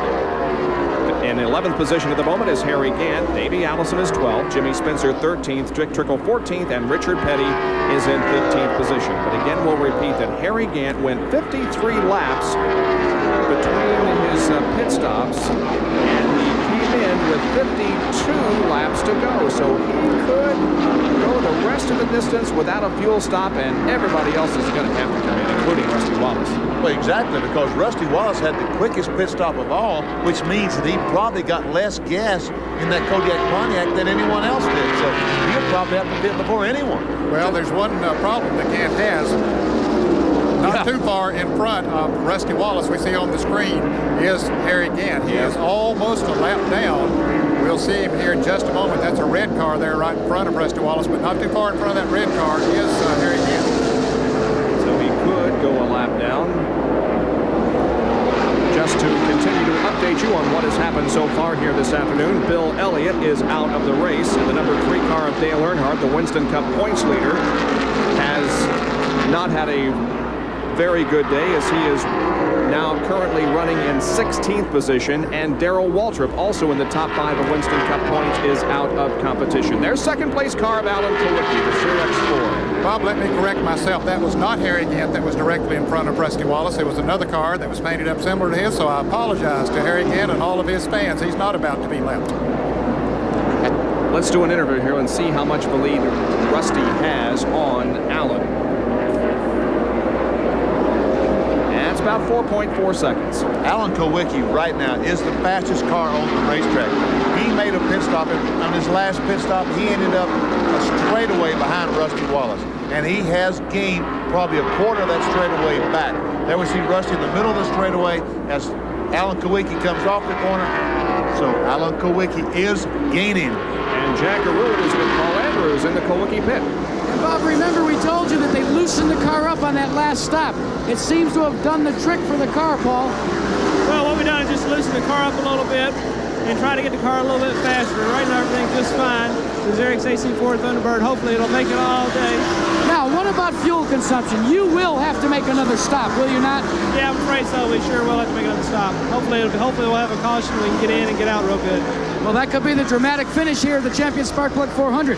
Who has to pit and who doesn't? And those questions will all be answered in 43 more laps. We're on lap number 157. 157 laps completed. There's Alan Kulwicki running in second position as we widen out here and show you the leader, Rusty Wallace, and the amount of racetrack there is between these two. Wallace has, for the most part, dominated this race. He has not led all the way, but he has been out front most of the time. In third position is Mark Martin in the Strollite Ford, and we're riding with him. And he took a little extra time when he made his pit stop. The wrench got hung up as they were making a chassis adjustment on his car, so he got a little farther behind on that pit stop.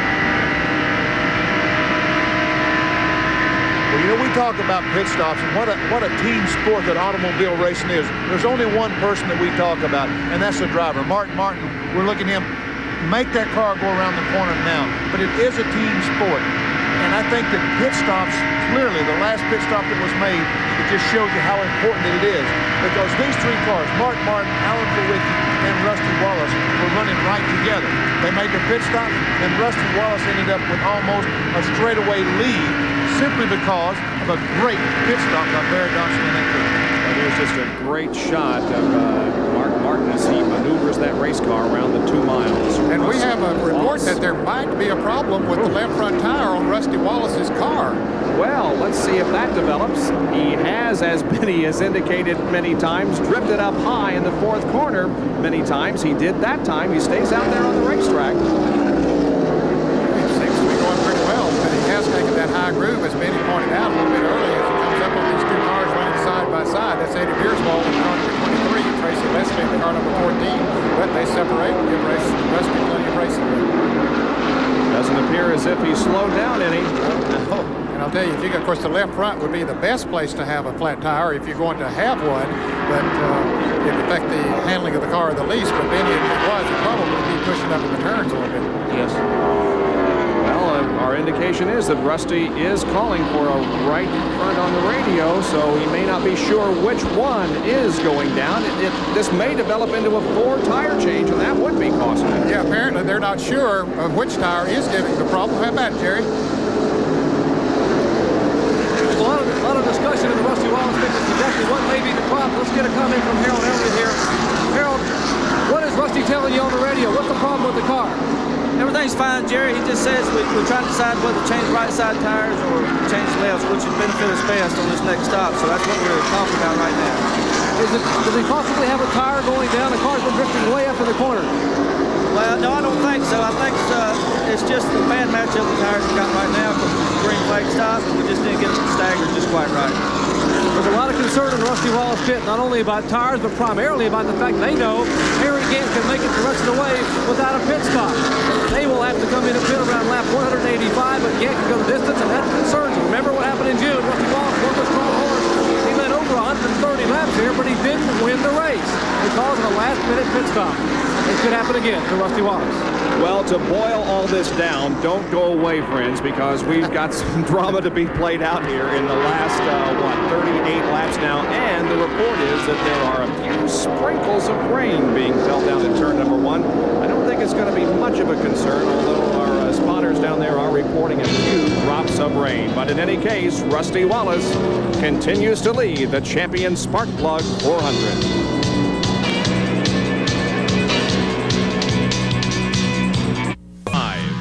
Bill Elliott won $1 million. On Labor Day weekend at Darlington, Bill captured the Southern 500, giving him the third win of 4 races that make up the Winston Million. Will the fireworks happen again this year? Darrell Waltrip has won 2 out of 4 and will go for it Sunday, September 3rd. 1 driver, 1 chance, $1 million. The Winston Million, the Heinz Southern 500 from Darlington, South Carolina, will be live at 12:30 Eastern Time on Sunday afternoon, September 3rd, and that will be part of Race Day America here on ESPN. If you like auto racing, be with us on September 3rd. Our Race Day America live coverage will include the IndyCar race at Mid-Ohio, NHRA National Drags from Indianapolis, Indiana, the IMSA race from San Antonio, and of course the Southern 500. And that's what, only about 3 weeks away, I believe, something like that. So 2 weeks from today. Yep. So be with us. Rusty Wallace leads in the Kodiak Pontiac car number 27. Looks to me like Alan Kowicki might be gaining a little bit. Ned, have you been clocking? Is he gaining? He gained for a few laps. We'll put it on the next time around. He was about 4 4/10 seconds the last time that we had the ESPN clocks on him. We'll get Rusty as he comes off of turn 4 this time around and just see how it stands there. Rusty goes across the start-finish line. Kowicki indeed has cut it down to 2 seconds flat, so he is gaining. Rusty Wallace lapping Richard Petty in car number 43 and Dave Marcus in number 71. Kowicki is second, Mark Martin is third, Morgan Shepherd fourth, and Jeff Bodine is running in 5th position as they go down the backstretch. In watching the Kodiak Pontiac, it just appears as though Rusty's tires is just about gone. I don't know if it's that they might be worn out. The car is just not gripping the road like it did. Watch him up right against that guardrail. Doesn't seem to be gripping the road, Ned, like he did earlier. Well, it might be the left side tires, Benny. When he pitted, he took on right side tires, so they are certainly a lot newer than the right side tires, but the left side tires have a great deal to do with how a car handles. There are 18 cars, make that 13 cars on the lead lap, and the average speed of the race is 155.94 miles an hour, and Wallace is setting the pace. 168 laps completed.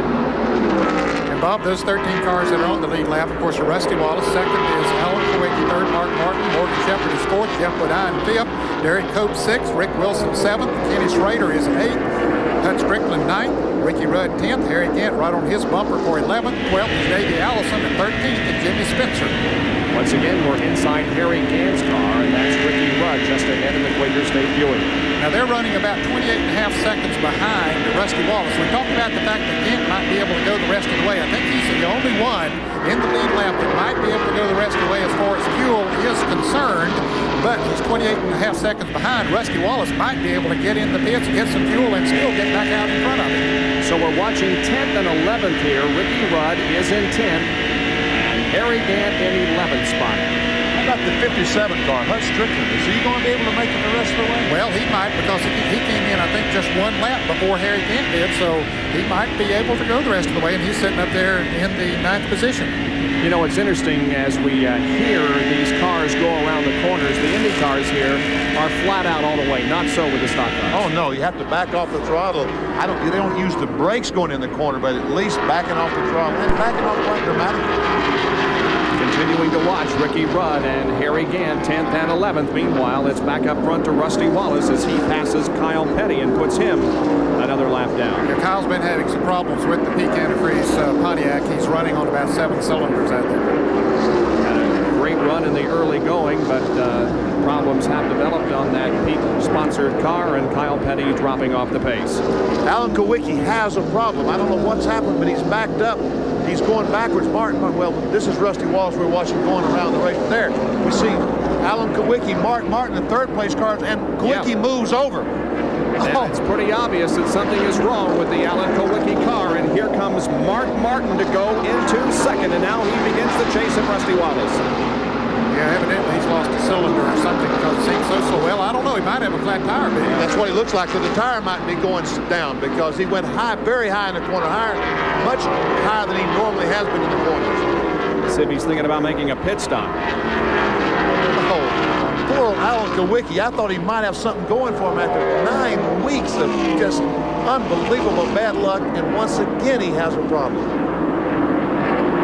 Let's go to Jackaroo. We can give you the report on the problem in Alan Kowicki's car. It seems, I checked with Paul Andrews, he says Alan reports that there is a problem in the valve train. It's something in the engine. It's misfiring. He's not running at all 8 cylinders. So Alan drops to 3rd position and will probably lose even more before this race is over. What did that graphic say earlier? 6 engine failures in the last 9 races, so now we've got 7 engine problems in the last 10 races. So, all right, let's take a look at our Napa race summary. Leader Rusty Wallace has led 128 of the 160 laps, average speed 155.940. 9 leaders, 15 lead changes. We've had 2 caution periods for 9 laps, and neither caution period was for anything serious.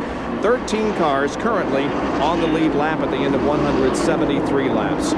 Those who have led: Rusty Wallace, Alan Kowicki, Michael Waltrip, Darrell Waltrip, and Harry Gant. Morgan Shepherd, Hud Strickland, Derek Cope, and Ken Schrader. Now, those who have dropped out of competition include Terry Labonte, Greg Sachs, Bill Elliott, Darrell Waltrip, Dale Jarrett, and Brett Bodine. 2 of the top 5 in points are out of this race, and Alan Kowicki continues to hold on to 3rd. As Rusty Wallace continues to set the pace. Oh, he's dropping down off the banking. He's coming in. Rusty Wallace is coming in. Jerry Punch. Well, the tires just going away. They could not afford to take a chance of possibly cutting or blowing a tire, so they went ahead and bring him in about 8 or 9 laps early. Lap 174, 26 to go, and the leader is on pit road. Right side tire going in Rusty Wallace's car. It'll be a 2-tire change only. Rusty revs the motor up. 1 can of fuel going in. 2nd can of fuel going in. Great pit stop. 10.8 seconds. The Kodiak crew has him down and away with a 2-tire change. It's about as quick as you can make a 2-tire change and get some fuel in the car, and Rusty builds back up speed. Mark Martin is the leader of the race. Looks like he's on a Sunday afternoon drive, but you know he's got some stuff going on the inside of him. Yeah, don't you, Mark Martin, folks, this fellow that you're riding with has never won a Winston Cup stock car race. And here he is leading the Champions Bar Club 400 with just 25 laps to go. And you know when Jack Rouse calls on the radio and says, Mark, pit, that's going to be the awfulest words he ever heard in his life. He don't want to pit. He wants to stay out and win this race. But I think he will have to pit. I don't believe he can go the rest of the way.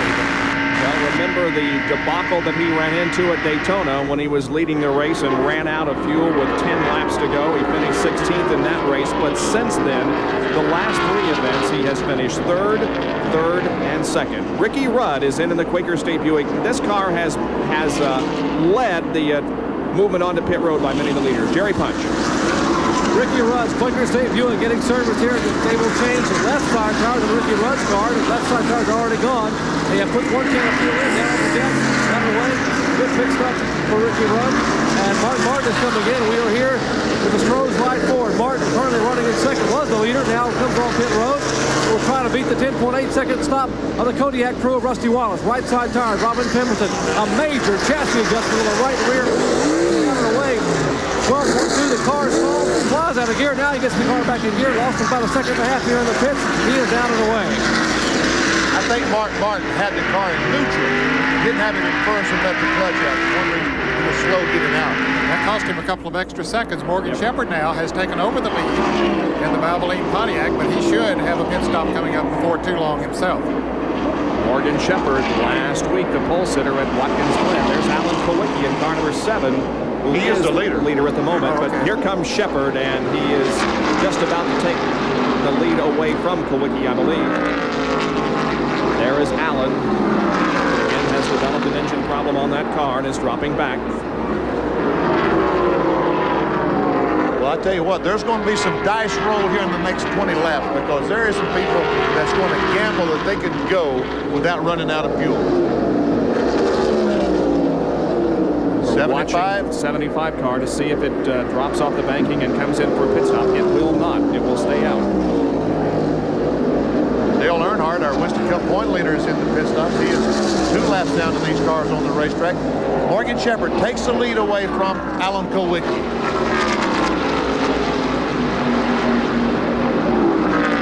Bobby Hillin behind Kowicki. Bobby Hillin is a lap down. You know, we were talking earlier about Harry Gant not having to make a pit stop. Rusty Wallace has already made a pit stop, came back out in front of Harry Gant on the racetrack. Let's go to Jerry Punch at Rusty Wallace's pit. You know, sometimes the crew chief just thinks something may be wrong with the car. He wants to bring him in a few laps early. They had a special 6th sense about Rusty Wallace. They pitted 7 laps early, and look what they found. This was the right front tire. Another 4 or 5 laps, and Wallace could have been in the wall, and his day would have been over with. A great call by Harold Elliott and Barry Dodson. Let's go up to Jack Arute to call the Morgan Shepherd pit stop. Jack? Well, Jerry, your leader is on pit road. Morgan Shepherd, they tried to call him in for 2 consecutive laps. He was so euphoric about taking the lead, he stayed out there. But the Raymont crew is going to work on the Valvoline Pontiac. Changing right side rubber. They filled the tank with Union 76 fuel. They dropped the gas. Jack, and he is away. Now, that's a stop by your leader. You've talked about Harry Gant not having to make a stop. We checked with Doug Reichert in the Heinz 57 car. They will not have to make a stop either. So Hut Strickland is out there all by himself rolling the dice to the end of this race. Maybe he could come up front too. Well, we've got 20 laps to go, and virtually anything can happen in these last 20 laps. Alan Kowicki, there he is in car number 7, has not made his final pit stop and is the leader at the moment. We're inside Harry Gant's number 33 Skoal Bandit Oldsmobile. Can he go the distance and win the Champion Spark Plug 400? We'll be back in just a moment.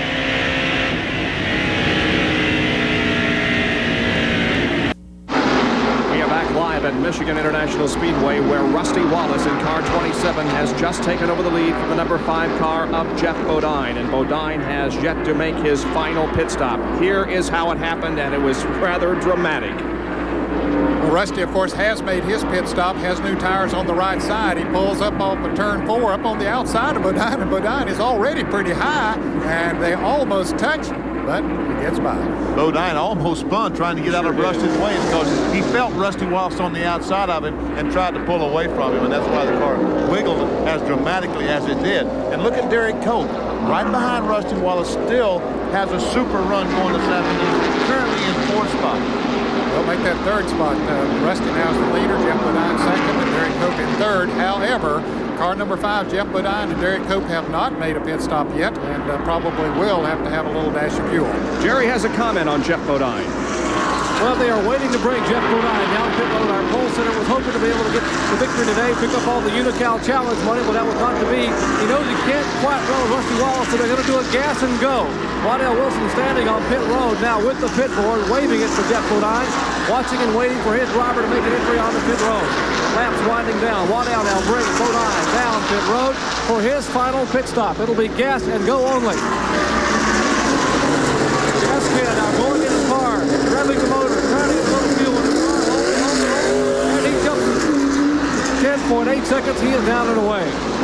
4.8 seconds for Jeff Bodine, and How much gas you think that is, Ned? Half a can or maybe a whole can of fuel?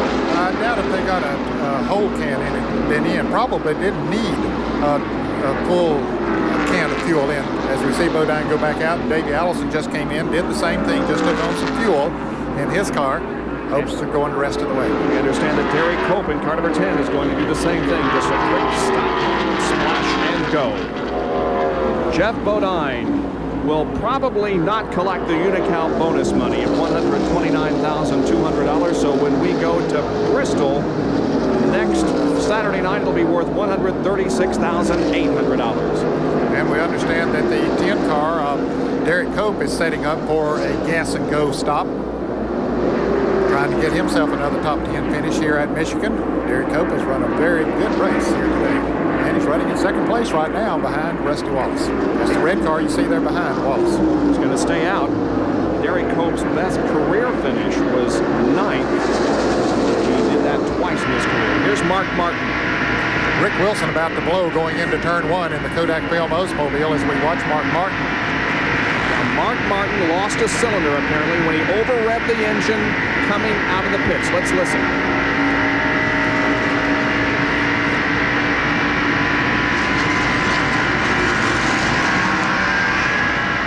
You hear Mark Martin's car sputtering there on the in-car camera and microphone. What happened is Mark Martin was completing his pit stop. The car flew out of gear. You heard it while we were calling to stop the car. Over-revved, flew out of gear.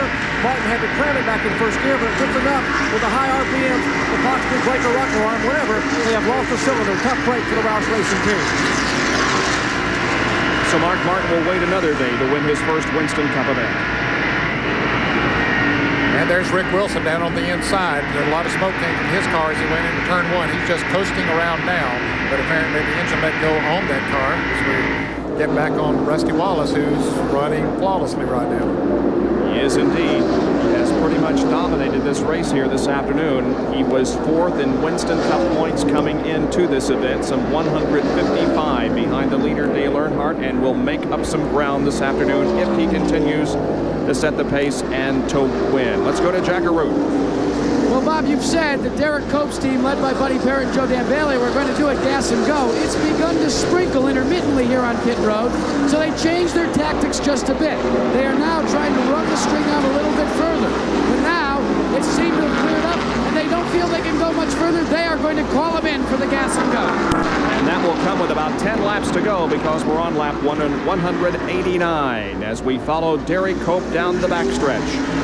Kenny Schrader just made a quick gas stop in the Folgers Coffee Chevrolet, and let's see if Derek Cope is going to come in this time in car number 10. Running second place, but he stays out there one more time. Yep, he's staying out there.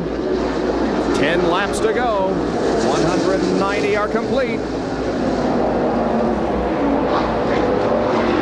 So can Derek Cope go the rest of the distance and wind up second? Well, there are a lot of unanswered questions here, but we'll be back for the final 10 laps after this. There are less than 7 laps to go in the Champion Spark Plug 400 at Michigan International Speedway. Rusty Wallace, who won here in 1987, the Miller 400, is the leader.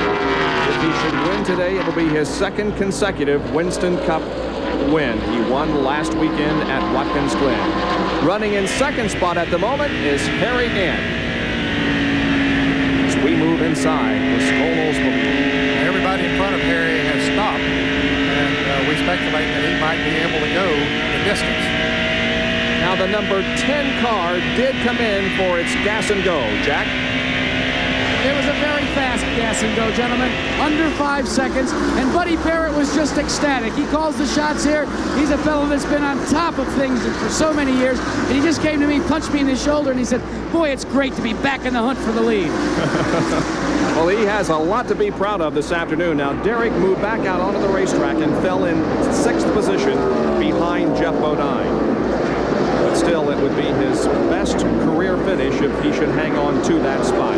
Here is Rusty Wallace moving through traffic, passing Jim Sauter in car number 44. Sterling Marlin is just ahead in the Sunoco car, as there are now 5 laps to go.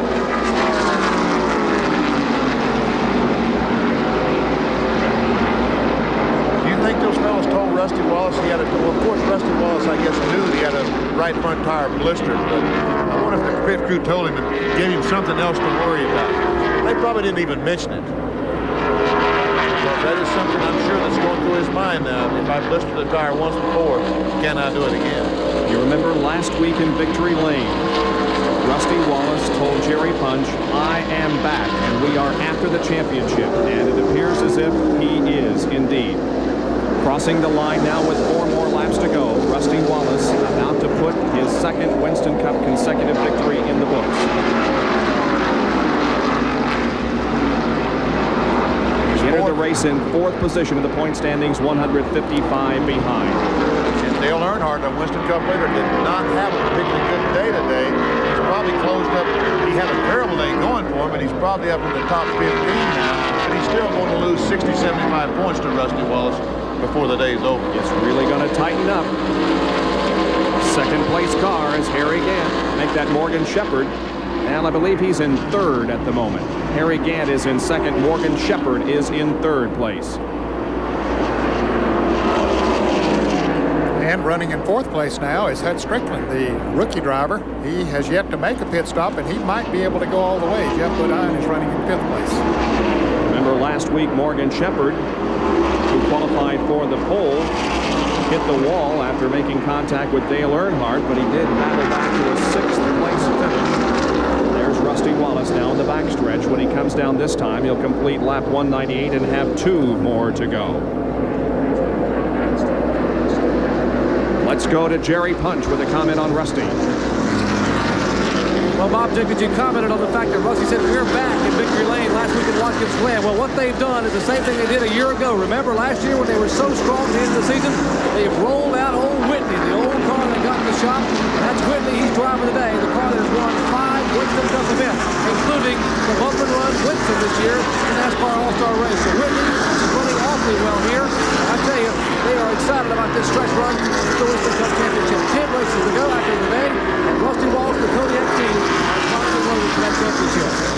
now with about 2.5 more miles to go as he moves the car through the north banking turns 3 and 4. Coming off the corner now, he looks for the white flag to be displayed by Harold Kinder. Here it is, 1 more lap to go for Rusty Wallace.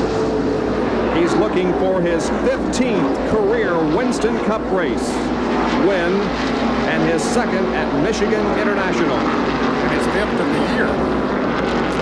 He would take over the lead in wins this year on the Winston Cup circuit. Darrell Waltrip, he and Darrell Waltrip were tied at 4 each, but Rusty would go ahead 5-4. Now midway down the backstretch, into turn number 3. Rusty Wallace, originally from Fenton, Missouri, St. Louis area, brings the car off of corner number 4. Here is the checkered flag, and Rusty Wallace has won the Champion Spark Plug 400.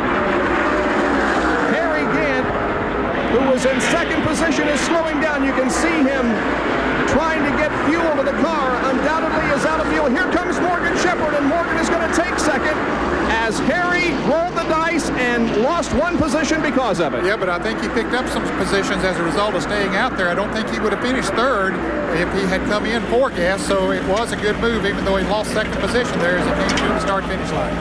Well, you can see him sloshing the car around and trying to get fuel to it so that he could cross the line, and indeed he did. Morgan Shepherd passed him and finished 2nd, but Harry finished 3rd. Let's go down to Barry Dodson, the crew chief on Rusty Wallace's car. They have made the leap off the pit wall, and they're still celebrating. Congratulations, Barry. A great call today on that last pit stop. You saved them, and you got that race for your driver. This is for Tim. We got this for Tim. Referring to Tim Richmond, the former crew chief. Barry, Rusty said last week in Victory Lane that you guys were back. A lot of possible distractions with the court battle, but you guys want to win this Winston Cup championship. We want to win it, you know. We do well with adversity, and our back's against the wall, and that's where they are. And we're just going to do all we can to win all of them. I'd like to say hello to Al and Evelyn. I'll be in touch with them soon. This is for them. Barry Dodson. Rusty Wallace in Victory Lane, and we will be back to talk with him in just a moment. He's won the Champion Sparkplug 400.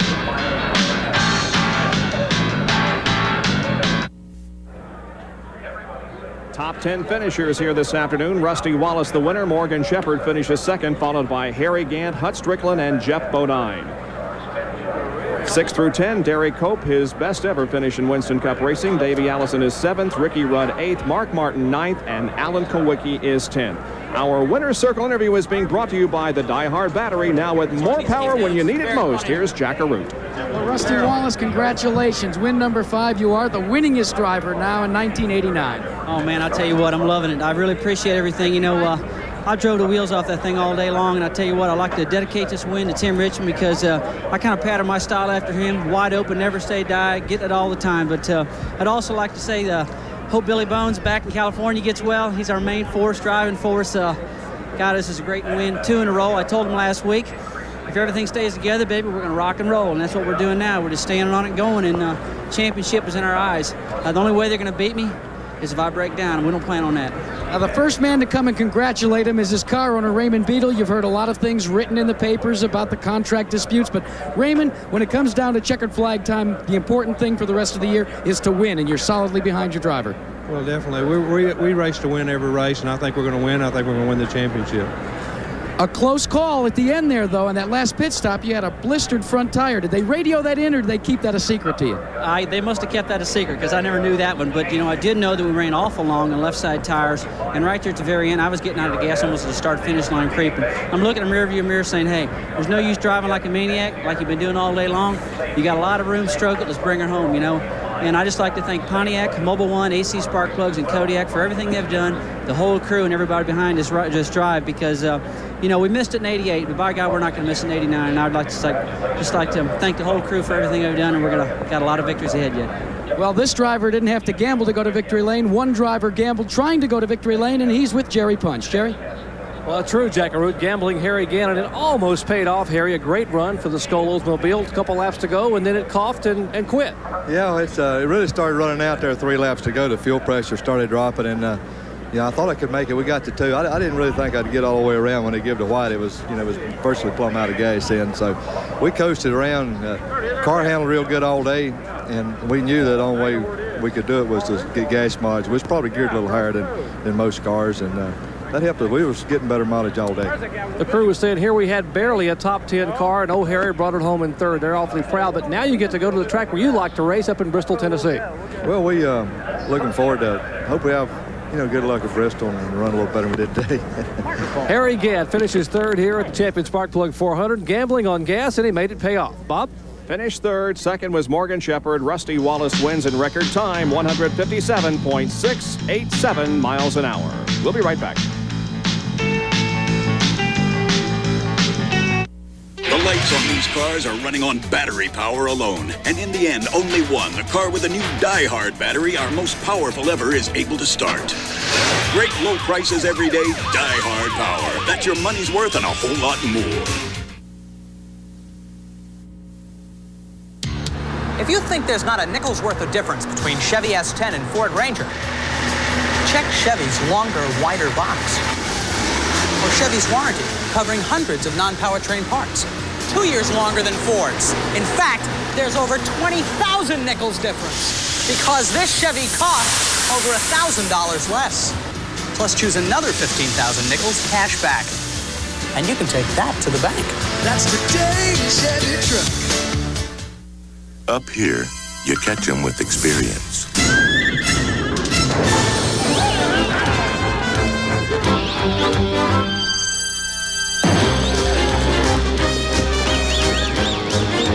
And when you've got them where you want them, you head for the beer that goes down smooth as a mountain stream. Busch. How are those horses doing? What horses? Head for the mountains of Bush Beer.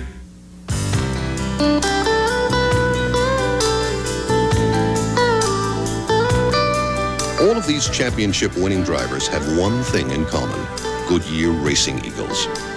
The race-winning technology that's found in the Goodyear Racing Eagles can also be found in the Goodyear Eagle line of high-performance street radials, the best-selling performance tires in the world. Goodyear Eagles, for the spirit of a champion that's in all of us.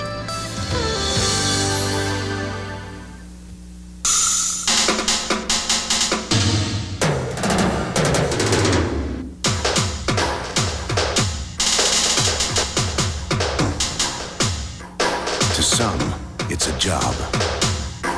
To others, it's an obsession.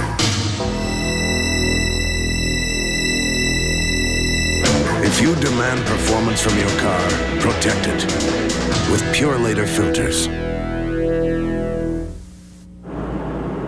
Going into today's Champion Sparkplug 400 here at Michigan International Speedway, this is how they stood in the top 5 of points. Dale Earnhardt was the leader. He finished 17th today. Second was Mark Martin. He finished 9th today.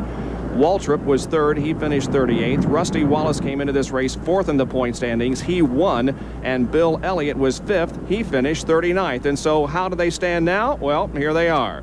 Dale Earnhardt still is on top of the Winston Cup points battle, but moving from 4th to 2nd is Rusty Wallace. Mark Martin was in 2nd. He drops to 3rd today. Darrell Waltrip was 3rd. He moves down to 4th, and Bill Elliott stays in 5th position. Let's go to Jerry Punch with 2nd place finisher Morgan Shepherd. Well, Morgan will make a giant leap in the point standings. He may make an effort to get in the top 10 after today's finish. Morgan, congratulations on the Valvoline Pontiac. A great run today. Thank you, Jerry. The Valvoline Pontiac did run good all day long. You looked like you really were trying to hustle out there. Could you have handled Rusty? Had you been be able to get a little closer to him? Well, we was off just a little bit on the chassis. I was a little bit too loose when I was running behind him there. When we was all bunched up, I just kept staying loose, and we never could overcome that. A great second half of the year for the Raymock team, indicated by a great second-place finish today for Morgan Shepherd. Bob? And that's his second-place finish of the year. He was also runner-up at the Pepsi 400 in Daytona. Back with more right after this. And Bobby finished in 4th place. He's a rookie on the Winston Cup Tour. A fantastic day for you, Hud Strickland. Well, thank you very much, Jack. You know, I just can't say enough about this whole Heinz Ketchup team here. All the guys worked super hard all day long, and my hat goes off to Doug Richard once again. He figured it just right on the fuel mileage, and we run out right when we crossed the start-finish line there at the end, but, that's too close for me, but yet it's good enough. That's what you get when you combine inexperience with a rookie, Reichert and Strickland coming home 4th. Jerry Punch, you're with a fellow that had a fine run today as well. Actually, best run of his career and best finish of his young Winston Cup career for Derek Cope. And Derek, congratulations on a super effort. Well, thanks, Jerry. Buddy Parrott did a fantastic job in the crew all day long, the Purelator Pontiac, and it's just great to run up front and, feel good about going forward all the time. And a strong engine in the car. We did. We had a Hendricks motor in there today, and, it makes a difference when you have a good motor in there, and you can make a few mistakes, but we were able to stay out there and get